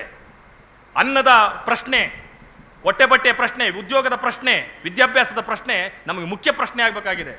ಧರ್ಮದ ಪ್ರಶ್ನೆ, ಜಾತಿಯ ಪ್ರಶ್ನೆ, ಜನಾಂಗದ ಪ್ರಶ್ನೆ ನಮಗೆ ಮುಖ್ಯ ಪ್ರಶ್ನೆ ಆಗಬಾರ್ದು. ಸೊ ಇದಕ್ಕೆ ನನಗನ್ಸೋ ಪ್ರಕಾರ ನೋಡಿ, ತೊಂದರೆಲಿರೋರು ನೀವು ಮುಸಲ್ಮಾನ ಬಂಧುಗಳು ತೊಂದರೆಲಿದ್ದೀರಿ, ನೀವೇ ಸೆಕ್ಯುಲರ್ ಆಗಿ ಚಿಂತನೆ ಮಾಡಬೇಕು. ಯಾರು ತೊಂದರೆಗೆ ಒಳಗಾಗಿರ್ತಾರೋ ಅವರು ಹೆಚ್ಚು ಸೆಕ್ಯುಲರ್ ಆಗಬೇಕು, ಹೆಚ್ಚು ಮಾನವೀಯ ಆಗಬೇಕು, ಅವರು ಅದ್ರ ವಿರುದ್ಧ ಹೋರಾಡಬೇಕು. ನೋಡಿ, ಈಗ ಇಡೀ ದಲಿತ ಸಮುದಾಯ ಎಷ್ಟು ಇಂಟೆಲೆಕ್ಚುಯಲ್ಸ್ಗಳನ್ನ ಇಟ್ಕೊಂಡಿದೆ. ಯಾಕೆ ಅಂತಂದರೆ ನಮ್ಮಲ್ಲಿ ಶೋಷಣೆ ನಡೆದಿದ್ರಿಂದ, ನಮ್ಮಲ್ಲಿ ದೌರ್ಜನ್ಯ ನಡೆದಿದ್ರಿಂದ ನಾವು ವಿಚಾರವಾದಿಗಳಾದ್ವಿ. ಇವತ್ತು ಸ್ಟೇಟ್ ಅವ್ರದ್ದಾಗಿರೋದ್ರಿಂದ ನಮ್ಮ ಚಿಂತಕರುಗಳು ಮುಂದೆ ಕಾಣಿಸ್ತಾ ಇಲ್ಲ. ಸ್ಟೇಟ್ ಏನಾದರೂ ಇವತ್ತು ಸಂವಿಧಾನಕ್ಕೆ ಅನುಗುಣವಾಗಿ ನಿಂತಿದ್ದಿದ್ರೆ ಇವತ್ತು ಈ ದೇಶದಲ್ಲಿ ಯಾರ್ಯಾರು ವಿದ್ವಾಂಸರು, ಯಾರ್ಯಾರು ಹುಳಗಳು ಗೊತ್ತಾಗ್ತಿತ್ತು. ಇವತ್ತೇನು ಪಠ್ಯ ಪುಸ್ತಕ ಪರಿಷ್ಕರಣಾ ಸಮಿತಿ ನಡೆದಾರಲ್ಲ, ಅವರೆಲ್ಲ ಇರ್ತಿದ್ರಾ? ನಮ್ಮ ರಾಜ್ಯ ಇದ್ದಿದ್ದರೆ ಬಡವರ ರಾಜ್ಯ ಬರಬೇಕು, ಸಂವಿಧಾನದ ಆಶಯಗಳನ್ನು ಇಟ್ಕೊಂಡಿರ್ತಕ್ಕಂಥ ರಾಜ್ಯವನ್ನು ನಾವು ತರಬೇಕು. ಅದಕ್ಕೆ ಮನಸ್ಸು ಮಾಡಿ ನಿಮ್ಮ ಜೊತೆಗೆ ನಾವು ಯಾವತ್ತೂ ಇರ್ತೀವಿ. ದೌರ್ಜನ್ಯಕ್ಕೆ ನಾವು ಧರ್ಮ ಮುಖ್ಯ ಅಲ್ಲ, ಜಾತಿ ಮುಖ್ಯ ಅಲ್ಲ, ಜನಾಂಗ ಮುಖ್ಯ ಅಲ್ಲ, ಪ್ರದೇಶ ಮುಖ್ಯ ಅಲ್ಲ. ನಾವು ಇಂಟರ್ನ್ಯಾಷನಲಿಸಮನ್ನು ನಾವು ಒಪ್ಕೊಂಡಿರುವಂಥವ್ರು. ಆಫ್ರಿಕಾದಲ್ಲಿರೋ ಜನರ ಪರವಾಗಿ ಹೋರಾಟ ಮಾಡ್ತೀವಿ, ಅಮೆರಿಕದಲ್ಲಿರ್ತಕ್ಕಂಥ ಬಡವರ ಪರವಾಗಿ ಹೋರಾಟ ಮಾಡ್ತೀವಿ, ಇಂಡಿಯಾದಲ್ಲಿರ್ತಕ್ಕಂಥವ್ರ ಪರವಾಗಿ ಹೋರಾಟ ಮಾಡ್ತೀವಿ. ಸೊ ಹಂಗಾಗಿ ನಿಮ್ಮ ಮೇಲೆ ಅನ್ಯಾಯ ಆದರೆ, ನಿಮ್ಮ ಮೇಲೆ ದೌರ್ಜನ್ಯ ಆದರೆ ನಾವು ಯಾವಾಗಲೂ ನಿಮ್ಮ ಜೊತೆಗೆ ನಿಂತಿರ್ತೀವಿ. ಆ ಕಾರಣಕ್ಕಾಗಿ ನಾವು ಯಾವಾಗಲೂ ಜೊತೆಯಾಗಿರ್ತೀವಿ. ನೀವು ಭಾಳ ಸೆಕ್ಯುಲರ್ ಆಗಿ ನೀವು ಕೂಡ ನಡಿಬೇಕಾಗಿದೆ. ನಾನಿದು ಬುದ್ಧಿ ಅಂತ ಹೇಳ್ತಾ ಇಲ್ಲ, ಯಾಕೆಂದರೆ ಶತ್ರು ಜಾಗೃತ ಆದಾಗ ನಾವು ಇನ್ನಷ್ಟು ಜಾಗೃತವಾಗುವಂಥ ಅನಿವಾರ್ಯತೆ ನಮಗೆ ಬರುತ್ತೆ. ನಾವು ಇನ್ನಷ್ಟು ಜಾಗೃತರಾಗೋಣ, ಇನ್ನಷ್ಟು ವಿಚಾರವಾದಿಗಳಾಗೋಣ, ಇನ್ನಷ್ಟು ದೊಡ್ಡದು ಹೋರಾಟಗಳನ್ನ ಮಾಡೋಣ. ಇಂಥ ಕಮ್ಯುನಲ್ ಫೋರ್ಸ್ಗಳು ನಡೆಸ್ತಕ್ಕಂಥ ಎಲ್ಲ ಫಾಲ್ಸ್ ಅಲಿಗೇಷನ್ಸ್ಗಳು, ಸುಳ್ಳು ವದಂತಿಗಳನ್ನು ನಾವು ಜೀರ್ಣಿಸ್ಕೊಳ್ಳೋಣ ಅಂತ ಹೇಳ್ತಾ, ನಿಜವಾಗ್ಲೂ ಕೂಡ ಇದೊಂದು ದುಃಖಕರವಾದಂಥ ದಾಖಲೆ. I am not very happy. ಇದರಲ್ಲಿ ಈ ನರಮೇಧದ ದಾಖಲೆಗಳು ಅಂತಂದ್ರೆ ನಿಜವಾಗ್ಲೂ ನನಗೆ ಭಾಳ ಬೇಸರ ಆಗ್ತದೆ. ಇಂಥದ್ದೊಂದು ದಾಖಲೆ ಬಿಡುಗಡೆ ಆಗ್ತದೆ ಅಂತಂದರೆ ನಾಚಿಗೇಡಿನ ಸಂಗತಿ. ಅದು ಹಿಂಗೆ ನಡೀತಾ ಇದೆ ಅಂತ ಹೇಳ್ಕೊತಾ ಇದ್ದಾರೆ ಅಂದರೆ ನಾಚಿಗೇಡಿನ ಸಂಗತಿ. ಯಾವೊಬ್ಬ ಸ್ವಾತಂತ್ರ್ಯ ಪ್ರೇಮಿ, ಯಾವೊಬ್ಬ ದೇಶ ಪ್ರೇಮಿಗೂ ಇದು ಖುಷಿಯಾಗುವಂಥ ವಿಚಾರಗಳಲ್ಲ ಅಂತ ಹೇಳ್ತಾ, ಮಾತಾಡ್ಲಿಕ್ಕೆ ನನ್ನ ಕರೆಸಿದಂಥ ನಿಮಗೆ ಧನ್ಯವಾದಗಳನ್ನ ಹೇಳಿ ನಾನು ನನ್ನ ಮಾತನ್ನು ಮುಗಿಸ್ತೀನಿ. ನಮಸ್ಕಾರ. बहुत देर से सुन ले कोई, नींद किसे किसे आ रहे हाथ उठाओ.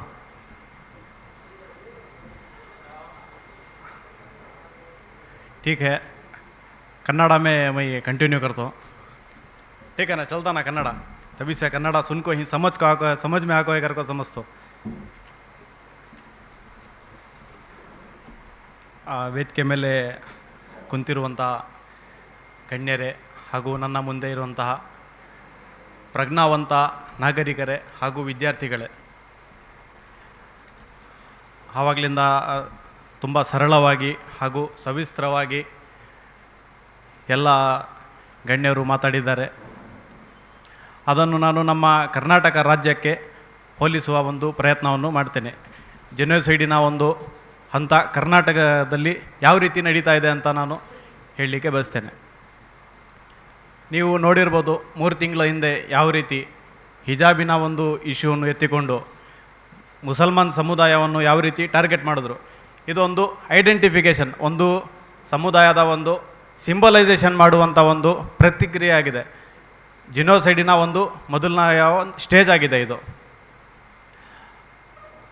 ತದನಂತರ ಮುಸ್ಲಿಂ ವ್ಯಾಪಾರಿಗಳಿಗೆ ಜಾತ್ರೆಗಳಲ್ಲಿ ಪ್ರವೇಶವನ್ನು ನಿರಾಕರಿಸುವುದು, ಅದಾದ ನಂತರ ಎಷ್ಟೋ ವರ್ಷಗಳಿಂದ ನಡೆದು ಬರುತ್ತಿರುವಂಥ ಅಜಾನನ್ನು ವಿರೋಧಿಸುವಂಥದ್ದು, ಅದಾದ ನಂತರ ದಲಿತರನ್ನು ಕೊಗ್ಗಲೆಯನ್ನು ಮಾಡುವುದು ದಲಿತರಿಂದ, ಅದಾದ ನಂತರ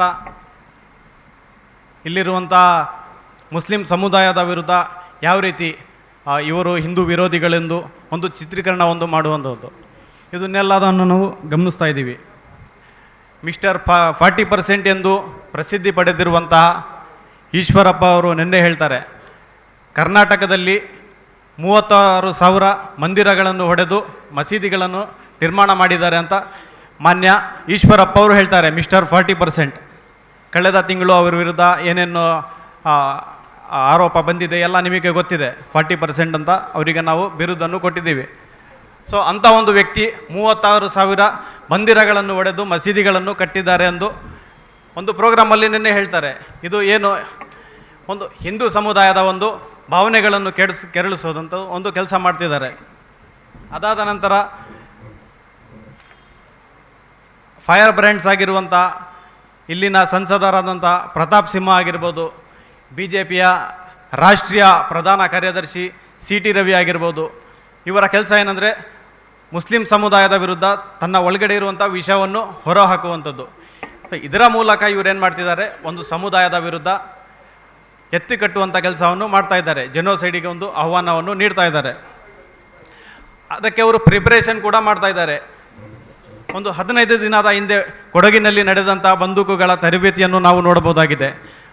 ಅದಕ್ಕಿಂತ ಮುಂಚೆ ಯಾವ ರೀತಿ ಇವರು ತ್ರಿಶೂಲಗಳನ್ನು ಇವರು ಹಂಚುತ್ತಿದ್ದಾರೆ ವಿದ್ಯಾರ್ಥಿಗಳಲ್ಲಿ, ಇದನ್ನೆಲ್ಲ ನಾವು ನೋಡ್ತಾ ಇದ್ದರೆ ಯಾವ ರೀತಿ ಪ್ರಿಪ್ರೇಷನ್ ನಡೀತಿದೆ ಎಂಬುದನ್ನು ನಮಗೆ ಅರ್ಥ ಆಗುತ್ತದೆ. ಅದಾದ ನಂತರ ಹುಬ್ಬಳ್ಳಿಯಲ್ಲಿ ನಡೆದಂಥ ಒಂದು ಗಲಭೆಗೂ ನಾವು ನೋಡಿದ್ದೇವೆ. ಅಲ್ಲಿ ಒಂದು ಮುಸ್ಲಿಮರ ಒಂದು ಪವಿತ್ರ ಯಾತ್ರೆ ಸ್ಥಳವಾದಂಥ ಮಕ್ಕದ ಬಗ್ಗೆ ಅವನು ಅವಹೇಳನಕಾರಿ ಪೋಸ್ಟನ್ನು ಹಾಕ್ತಾರೆ. ಅದನ್ನು ವಿರೋಧಿಸಿ ಮುಸಲ್ಮಾನರು ಅವನನ್ನು ಕೂಡಲೇ ಬಂಧಿಸಬೇಕು ಹಾಗೂ ಅವನ ವಿರುದ್ಧ ಕಾನೂನು ಕ್ರಮ ಕೈಗೊಳ್ಳಬೇಕೆಂದು ಪೊಲೀಸ್ ಠಾಣೆ ಮುಂದೆ ಪ್ರತಿಭಟನೆ ಮಾಡುವಂಥ ಸಂದರ್ಭದಲ್ಲಿ ಮುಸಲ್ಮಾನರನ್ನು ಬಂಧಿಸುತ್ತಾರೆ. ತದನಂತರ ಎಕ್ಸಾಮ್ ಬರುತ್ತದೆ, ಪರೀಕ್ಷೆ ಬರುತ್ತದೆ. ಆ ಪೋಸ್ಟ್ ಹಾಕಿದ್ದಂಥ ಒಂದು ಏನಿದ್ದಾನೆ ಆ ಕಿಡಿಗೇಡಿ ಅವನಿಗೆ VIP ಥರ ಟ್ರೀಟ್ ಮಾಡ್ತಾರೆ. ಅವನಿಗೆ ಒಂದು Z+ ಸೆಕ್ಯೂರಿಟಿ ಕೊಟ್ಟು ಅವನಿಗೆ ಎಕ್ಸಾಮ್ ಬರೆಸ್ತಾರೆ. ಅದೇ ಈ ಸಂವಿಧಾನವನ್ನು ಪಾಲಿಸುತ್ತಾ ತನ್ನ ಹಕ್ಕನ್ನು ಪಾಲಿಸುತ್ತಾ ಹಿಜಾಬನ್ನು ಧರಿಸಿಕೊಂಡು ಹೋಗದಂಥ ವಿದ್ಯಾರ್ಥಿಗಳಿಗೆ ಎಕ್ಸಾಮ್ಸ್ಗಳನ್ನು ಕೊಡಲು ನಿರಾಕರಿಸ್ತಾರೆ. ಇಂಥ ಒಂದು ಪರಿಸ್ಥಿತಿ ಕರ್ನಾಟಕದಲ್ಲೂ ಕೂಡ ನಾವು ಕಾಣ್ಬೋದು. ಪ್ರಮೋದ್ ಮುತಾಲಿಕ್ ನಂಥ ಒಂದು BJPಯಲ್ಲಿ ಟಿಕೆಟ್ ಸಿಗಲ್ಲ ಅವರಿಗೆ, ಎಷ್ಟು ಪ್ರಯತ್ನ ಪಟ್ಟರು ಆದ್ರೂ ವಿಫಲ ಪ್ರಯತ್ನವನ್ನು ಅವರು ಪಡ್ತಿದ್ದಾರೆ. BJPಯಲ್ಲಿ ನನಗೆ ಟಿಕೆಟ್ ಕೊಡಲಿ ಅಂತ ಹೇಳಿ ಅವರು ಎಂದಿಗೂ ಕೂಡ ಮುಸ್ಲಿಂ ವಿರೋಧಿ ಆಗಿದ್ದಾರೆ, ಮುಸ್ಲಿಂ ವಿರುದ್ಧ ಮಾತಾಡ್ತಿರ್ತಾರೆ. ಇಲ್ಲಿರುವಂಥ ಪೊಲೀಸ್ ಇಲಾಖೆ ಕೂಡ ಆ ಪ್ರಮೋದ್ ಮುತಾಲಿಕ್ ವಿರುದ್ಧ ಎಂಥದೇ ಒಂದು ಕ್ರಮವನ್ನು ಕೈಗೊಳ್ತಿಲ್ಲ. ಇದನ್ನೆಲ್ಲ ನಾವು ಗಮನಿಸ್ಬೋದಾಗಿದೆ. ತದನಂತರ ಇಲ್ಲಿರುವಂಥ ಸಿಲೆಬಸ್ಗಳಲ್ಲಿ ನಾವು ನೋಡ್ಬೋದು, 3ನೇ ಕ್ಲಾಸಿನ ಒಂದು ಸಿಲೆಬಸ್ಸಲ್ಲಿ ನಾವು ನೋಡ್ಬೋದು ಇಂಡಿಯನ್ ಫೆಸ್ಟಿವಲ್ಸ್ ಅಂತ ಹೇಳಿ ಒಂದು ಚಾಪ್ಟರ್. ಆ ಚಾಪ್ಟರಲ್ಲಿ ವಿ ಸೆಲೆಬ್ರೇಟ್, ಇದು ನೋಟ್ ಮಾಡಬೇಕು, ವಿ ಸೆಲೆಬ್ರೇಟ್ ದಿವಾಲಿ, ಹೋಲಿ, ಗಣೇಶ ಚತುರ್ಥಿ ಈ ರೀತಿ ಬರುತ್ತೆ. ಅದೇ ಮುಸಲ್ಮಾನರದ್ದು ಬಂದಾಗ ದೇ ಸೆಲೆಬ್ರೇಟ್.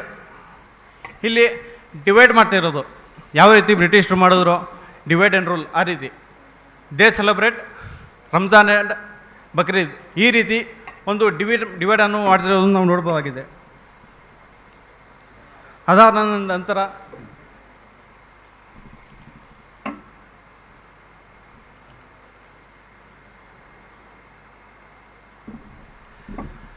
ನಂತರ ಇಲ್ಲಿರುವಂತಹ ಸಿಲೆಬಸ್ಗಳಲ್ಲಿ ಯಾವ ರೀತಿ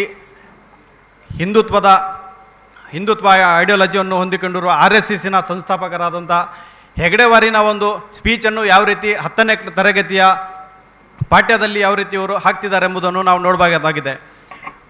ಅದಾದ ನಂತರ ಗುಲ್ಬರ್ಗ ಯೂನಿವರ್ಸಿಟಿಯಲ್ಲಿ ಒಂದು ಎಕ್ಸಾಮ್ ನಡೆಯುತ್ತೆ ನಿನ್ನೆ, ಅದು ನಿನ್ನೆ ಬೆಳಕಿಗೆ ಬರುತ್ತೆ. ಅದರಲ್ಲಿ ಕ್ವಶನ್ ಏನಂದರೆ, what is the site of Veer Savarkar in Hindutva ಅಂತ ಹೇಳಿ ಒಂದು ಕ್ವಶನ್ ಬರುತ್ತೆ.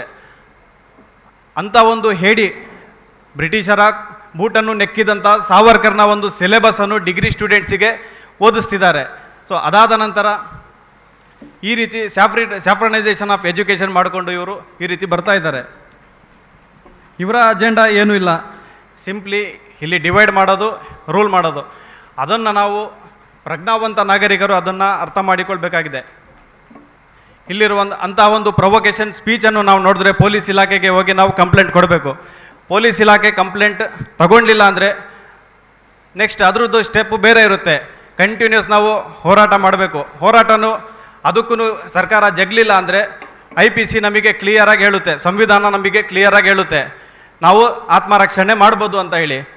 ಸೊ ಸಂಘ ಪರಿವಾರದ ಒಂದು ಐಡಿಯಾಲಜಿಯನ್ನು ಪ್ರೇರಣೆಯಾಗಿ ತಗೊಂಡು ನಮ್ಮ ಮೇಲೆ ಜೆನೋಸೈಡಿಗೆ ಯಾರು ಬರ್ತಾರೋ ಅವರಿಗೆ ತಕ್ಕ ಪಾಠ ಕಳಿಸಿ ನಾವು ವಾಪಸ್ ಕಳಿಸ್ಬೇಕಾಗಿದೆ ಅಂಥ ಒಂದು ಸ್ಥಿತಿ ಕರ್ನಾಟಕದಲ್ಲಿ ನಿರ್ಮಾಣವಾಗ್ತಿದೆ. ಸೊ ಎಲ್ಲ ಕ್ಯಾಂಪಸ್ ಫ್ರಂಟ್ ಆಫ್ ಇಂಡಿಯಾ ಸದಾ ಯಾರು ಈ ಒಂದು ಫ್ಯಾಸಿಸಮ್ನ ವಿರುದ್ಧ ಹೋರಾಡ್ತಾರೋ ಕ್ಯಾಂಪಸ್ ಫ್ರಂಟ್ ಆಫ್ ಇಂಡಿಯಾ ಅವರ ಜೊತೆ ಸದಾ ನಿಂತಿದೆ ಎಂಬುವಂಥ ಮಾತನ್ನು ನಾನು ಈ ಒಂದು ಸಂದರ್ಭದಲ್ಲಿ ಹೇಳಲಿಕ್ಕೆ ಇಚ್ಛೆಪಡ್ತೇನೆ. ಈ ಒಂದು RSCCನ ಒಂದು ಪ್ಲ್ಯಾನ್ ಏನಿದೆ, ಜಿನೋಸೈಡ್ ಮಾಡಿದ ನಂತರ ಇಲ್ಲಿ ಹಿಂದೂ ರಾಷ್ಟ್ರವನ್ನು ನಾವು ಸ್ಥಾಪಿಸಬೇಕು ಅಂತ ಹೇಳಿ, ಸೊ ನನಗೊಂದು ಸ್ಟೋರಿ ನೆನಪು ಬರುತ್ತೆ. ತಿರುಕ ಅಂತ ಎಲ್ಲರೂ ಕೇಳಿರ್ಬೋದು. ತಿರುಕ ಅಂದರೆ ಅವನು ಭಿಕ್ಷೆ ಬೇಡ್ಕೊಂಡು ತಿರುಗಾಡೋದು. ಅವನು ಭಿಕ್ಷೆ ಬೇಡ್ಕೊಂಡು ತಿರುಗಾಡ್ತಿರ್ತಾನೆ. ಒಂದು ಮನೆಗೆ ಹೋಗ್ತಾನೆ, ಅವನಿಗೆ ಹಾಲು ಕೊಡ್ತಾರೆ, ಮಿಲ್ಕ್. ಆ ಹಾಲು ತೊಗೊಂಡೋಗಿ ಅವನು ಅದನ್ನು ಮೊಸರು ಮಾಡ್ತಾನೆ, ಕರ್ಡ್ ದಹಿ ಬನಾತ. ಸೊ ಅದನ್ನು ಒಂದು ಪಾಟಲ್ಲಿ ಇಕ್ಕಿರ್ತಾನೆ. ಆ ಪಾಟ್ ಇಕ್ಕೊಂಡು ರಾತ್ರಿ ಮಲಗ್ತಾನೆ. ಅವನಿಗೆ ಕನಸು ಬೀಳುತ್ತೆ. ಏನಂದರೆ ಅವನಿಗೆ ಈ ಕನಸಲ್ಲಿ ಅವನು ರಿಯಲೈಸ್ ಮಾಡೋದು, ಈ ಕರಡನ್ನು ನಾನು ಮಾರ್ತೀನಿ, ಅದರಲ್ಲಿ ಬರುವಂಥ ಹಣದಿಂದ ಇನ್ನೂ ಹಾಲು ತೊಗೊಳ್ತೀನಿ, ಇನ್ನೂ ಹಾಲಿಂದ ಅದೇನು ದುಡ್ಡು ಬರುತ್ತೆ ಅದರಿಂದ ನನ್ನ ಒಂದು ಕ್ಯಾಟಲನ್ನು ನಾನು ಸಾಕ್ತೀನಿ, ಹಸುಗಳನ್ನು ಸಾಕ್ತೀನಿ. ಆ ಹಸುಗಳಿಂದ ಬರುವಂಥ ಹಾಲನ್ನು ಮಾರಿ ನಾನು ಇನ್ನೂ ದೊಡ್ಡ ಮನುಷ್ಯ ಆಗ್ತೀನಿ. ಸೊ ಅಷ್ಟರಲ್ಲೇ ಬಂಗ್ಲೆ, ಕಾರು ಎಲ್ಲ ಬಂದುಬಿಡುತ್ತೆ. ಒಬ್ಬ ಮಗ ಇರ್ತಾನೆ, ಅವನಿಗೆ ಕನಸಲ್ಲಿ ಕಾಣ್ತಿರೋದು ಕನಸು. ಮಗ ಇರ್ತಾನೆ, ಏನೋ ಒಂದು ತಪ್ಪು ಮಾಡ್ತಾನೆ, ಮಗುಂಗೆ ಹೊಡಿಯೋಕೆ ಹೋಗ್ತಾನೆ. ಕಣ್ಣು ಬಿಸಿ ನೋಡಿದ್ರೆ ಆ ಮಟ್ಕೆ ಒಡೆದೋಗಿರುತ್ತೆ. ಸೊ ಆ ರೀತಿ RSS ಒಂದು ಹಗಲು ಕನಸು ಕಾಣ್ತಿದೆ. ಏನಂತ, ಇಲ್ಲಿ ಜೆನೋಸೈಡ್ ಮಾಡಿ ನಾವು ಇಂಡಿಯಾವನ್ನು ಹಿಂದೂ ರಾಷ್ಟ್ರವಾಗಿ ನಾವು ಮಾಡಬೇಕಂತ ಹೇಳಿ ಹಗಲು ಕನಸು ಕಾಣ್ತಾ ಇದೆ.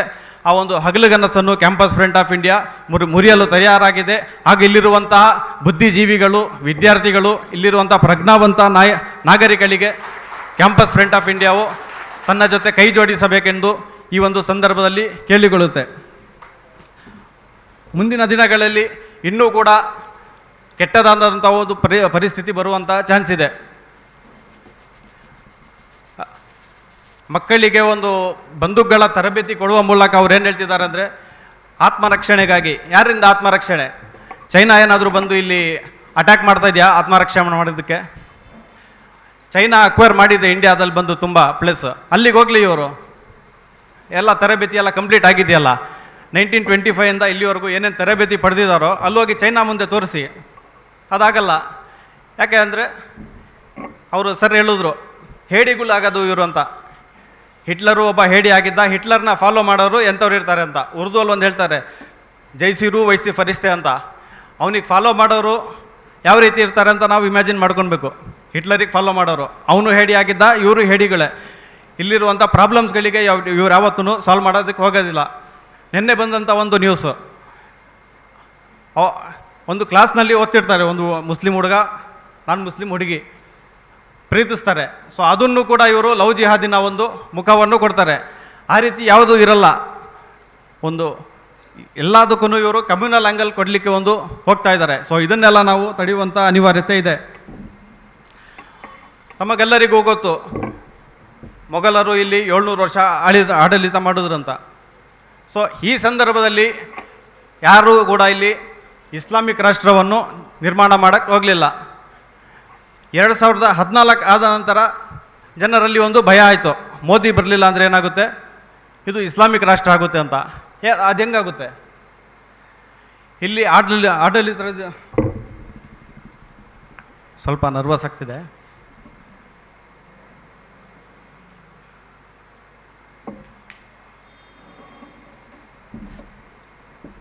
ಆಡಳಿತದಲ್ಲಿರೋದು ಅವರು, BJP ಮತ್ತು ಫ್ಯಾಸಿಸಮ್ ಇಲ್ಲಿ ಆಡಳಿತದಲ್ಲಿದೆ. ಹೆದರಿಸ್ತಾ ಇರೋದು ಮುಸಲ್ಮಾನರ ಹೆಸರು ಹೇಳಿ. ನೀವು ಇಲ್ಲಿ ಮೋದಿಗೆ ಓಟ್ ಕೊಡಲಿಲ್ಲ ಅಂದರೆ ಮುಸಲ್ಮಾನರು ನಿಮ್ಮ ಮೇಲೆ ಇಲ್ಲಿ ಇಸ್ಲಾಮಿಕ್ ರಾಷ್ಟ್ರ ಮಾಡಿಬಿಡ್ತಾರೆ ಅಂತ ಹೇಳಿ ಹಿಂದೂಸಿಗೆ ಎದುರಿಸ್ತಿದ್ದಾರೆ. ಇನ್ನೊಂದು ಕಡೆ ಸೆಕ್ಯುಲರ್ ಪಾರ್ಟೀಸ್ ಏನಿದೆ, ನೀವು ನಮಗೆ ಓಟ್ ಕೊಡಲಿಲ್ಲ ಅಂದರೆ ಏನಾಗುತ್ತೆ, BJP ಬರುತ್ತೆ. ಸೊ ಯಾರು ಇಲ್ಲಿ ನಡೆಯುತ್ತಿರೋಂಥ ಪ್ರಾಬ್ಲಮ್ಗಳಿಗೆ ಯಾರೂ ಸೊಲ್ಯೂಷನ್ ಕೊಡ್ತಾ ಇಲ್ಲ. ಇಲ್ಲಿ ನಿನ್ನೆ ಒಂದು 15 ದಿನದ ಹಿಂದೆ ಸಂಪಿಗೆ ಎಂಬ ಒಂದು ಊರು ತುಮಕೂರಿನಲ್ಲಿ ಒಬ್ಬ ದಲಿತನ ಹತ್ಯೆ ಆಗುತ್ತೆ. ಇನ್ನೂ ಕೂಡ ಯಾವುದೇ ಒಂದು ಆರೋಪಿಗಾಗಲಿ ಪತ್ತೆ ಹಚ್ಚೋಕ್ಕಾಗಲಿಲ್ಲ. ಇನ್ನೂ ಅವನಿಗೆ ಅರೆಸ್ಟ್ ಕೂಡ ಮಾಡಿಲ್ಲ. ಯಾಕೆ ಅಂದರೆ ಅವನು ದಲಿತ ಸಮುದಾಯಕ್ಕೆ ಸೇರಿದವನು. ಸೊ ಈ ರೀತಿ ಬ್ರಾಹ್ಮಣವಾದದ ವಿರುದ್ಧ ಯಾರಿರ್ತಾರೋ ಅವರ ವಿರುದ್ಧ ಇವರು ತನ್ನ ಅಸ್ತ್ರವನ್ನು ಪ್ರಯೋಗಿಸ್ತಾರೆ.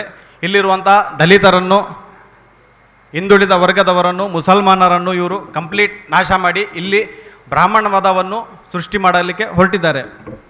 ಸೊ ಆಗಲೇ ಹೇಳಿದ ಥರ ಈ ಒಂದು ಇವರ ಹಗಲುಗನಸನ್ನು ಇಲ್ಲಿರುವಂಥ ಬುದ್ಧಿಜೀವಿಗಳು, ಇಂಟೆಲೆಕ್ಚುಯಲ್ಸ್ಗಳು, ವಿದ್ಯಾರ್ಥಿಗಳು, ಯುವ ಸಮೂಹವು, ಇಲ್ಲಿರುವಂಥ ನಿಜವಾದ ಪ್ರಜೆಗಳು ಇದನ್ನು ವಿರೋಧಿಸಬೇಕು. ಇದ್ರ ವಿರುದ್ಧ ಪ್ರತಿರೋಧವನ್ನು ಒಡ್ಡಬೇಕಾಗಿದೆ. ಬೇರೆ ಯಾವುದೇ ಥರದ ಒಂದು ದಾರಿ ಇಲ್ಲ. ಪ್ರತಿರೋಧ ಅಪರಾಧವಲ್ಲ. ಇಲ್ಲಿರುವಂಥ ಫ್ಯಾಸಿಸಮ್ನ ವಿರುದ್ಧ ಪ್ರತಿರೋಧವೇ ಆಯುಧವಾಗಿದೆ. ಸೊ ಅದನ್ನು ನಾವು ಅರಿತುಕೊಂಡು ಈ ಒಂದು ಜೆನೋಸೈಡ್ನ ಒಂದು ಡಾಕ್ಯುಮೆಂಟ್ಸ್ನ ಒಂದು ಕಾರ್ಯಕ್ರಮದಿಂದ ಒಂದು ಓತ್ ತಗೊಂಡು ನಾವು ಹೋಗಬೇಕಾಗಿದೆ. ಇಲ್ಲಿ ಯಾವುದೇ ರೀತಿ ಯಾವುದೇ ಸಮುದಾಯಕ್ಕಾಗಲಿ ಯಾವುದೇ ವರ್ಗಕ್ಕಾಗಲಿ ಅನ್ಯಾಯವಾದರೆ ಅದರ ವಿರುದ್ಧ ನಾವು ಹೋರಾಡಬೇಕು, ಅದರ ವಿರುದ್ಧ ನಾವು ಮಾತಾಡಬೇಕೆನ್ನುವಂತಹ ನಿಷ್ಠೆಯನ್ನು ನಾವು ಇಲ್ಲಿಂದ ತಗೊಂಡು ಹೋಗಬೇಕಾಗಿದೆ. ನನಗೆ ಮಾತನಾಡಲು ಅವಕಾಶ ಕೊಟ್ಟಂಥ ತಮಗೆಲ್ಲರಿಗೂ ಧನ್ಯವಾದಗಳು. ಜೈ ಹಿಂದ್, ಜೈ campus. Thank you. In the beginning, I don't know from where to start. What I had planned is completely said by our leaders and the guests. Since they have given me the responsibility to address you people, the purpose of presenting today's program is to bring up an awareness regarding the genocides which is going to happen, and we can say which has already happened in India, and the last 2 to 3 stages are left out. As we all know, India is a country, India is a secular country, India is a democratic country. It is for the people, by the people and to the people, as the speaker said. But in the present situation, we are seeing like India is going towards the hatred, India is going towards the communalism, India is reaching the hatred to its extreme position. At every step we can see a particular community, a particular caste, a particular religion is being targeted.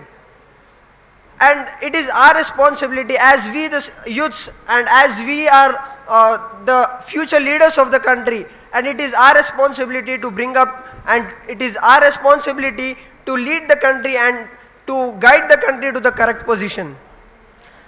At the same time, we can also see the fascist, and I openly like to say the RSS, BJP, ABVP and the different branches of it are trying to communalize, are trying to polarize the nation, and they are taking the nation towards a particular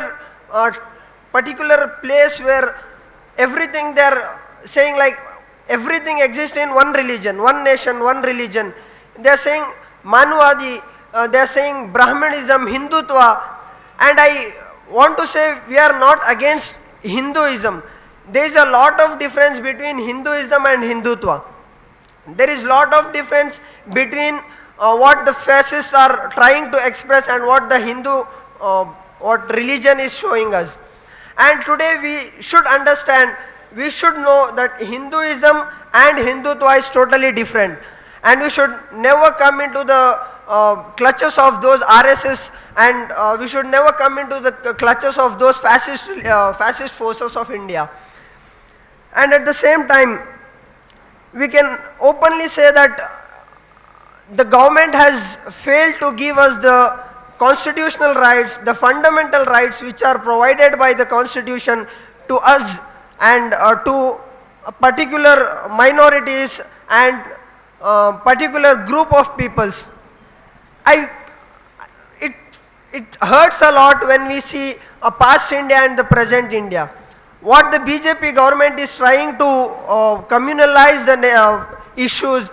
Every time they'll raise up an issue saying hijab, after that they'll raise up an issue saying beef, they'll raise up an issue saying masjid, this is a masjid, this is a mandir, and they have made it as a trend.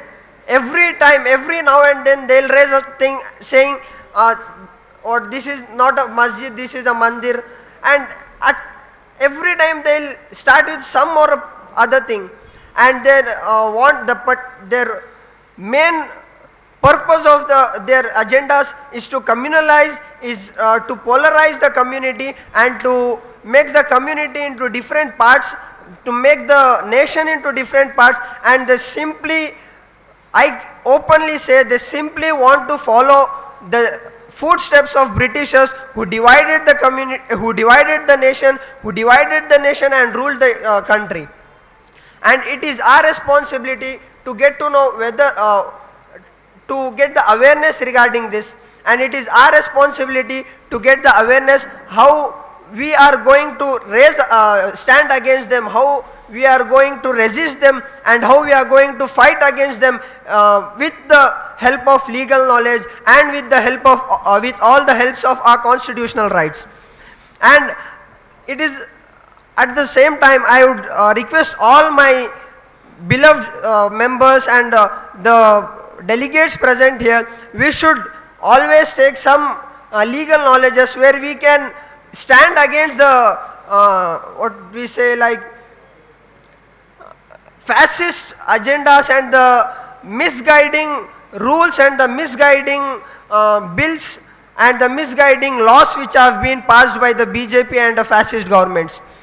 And as they have given me the chance to thank all the members, I would like to start with the National President MS Sajid Saab. I would like to thank Campus Front of India National President MS Sajid Saab, and at the same time I would like to thank our guest Professor Mahesh Chandra Guru and Advocate Barakolu sir, and at the same time I would like to thank Campus Front of India State Vice President Advocate Roshan Nawaz, and finally I would like to thank all the members present here, all the people, all the intellectuals and all the members and public present here.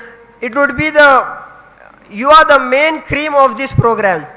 The program would have not been at such a great success if you people were not present.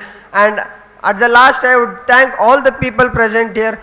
Jai Hind, Jai Karnataka, Jai Campus Front.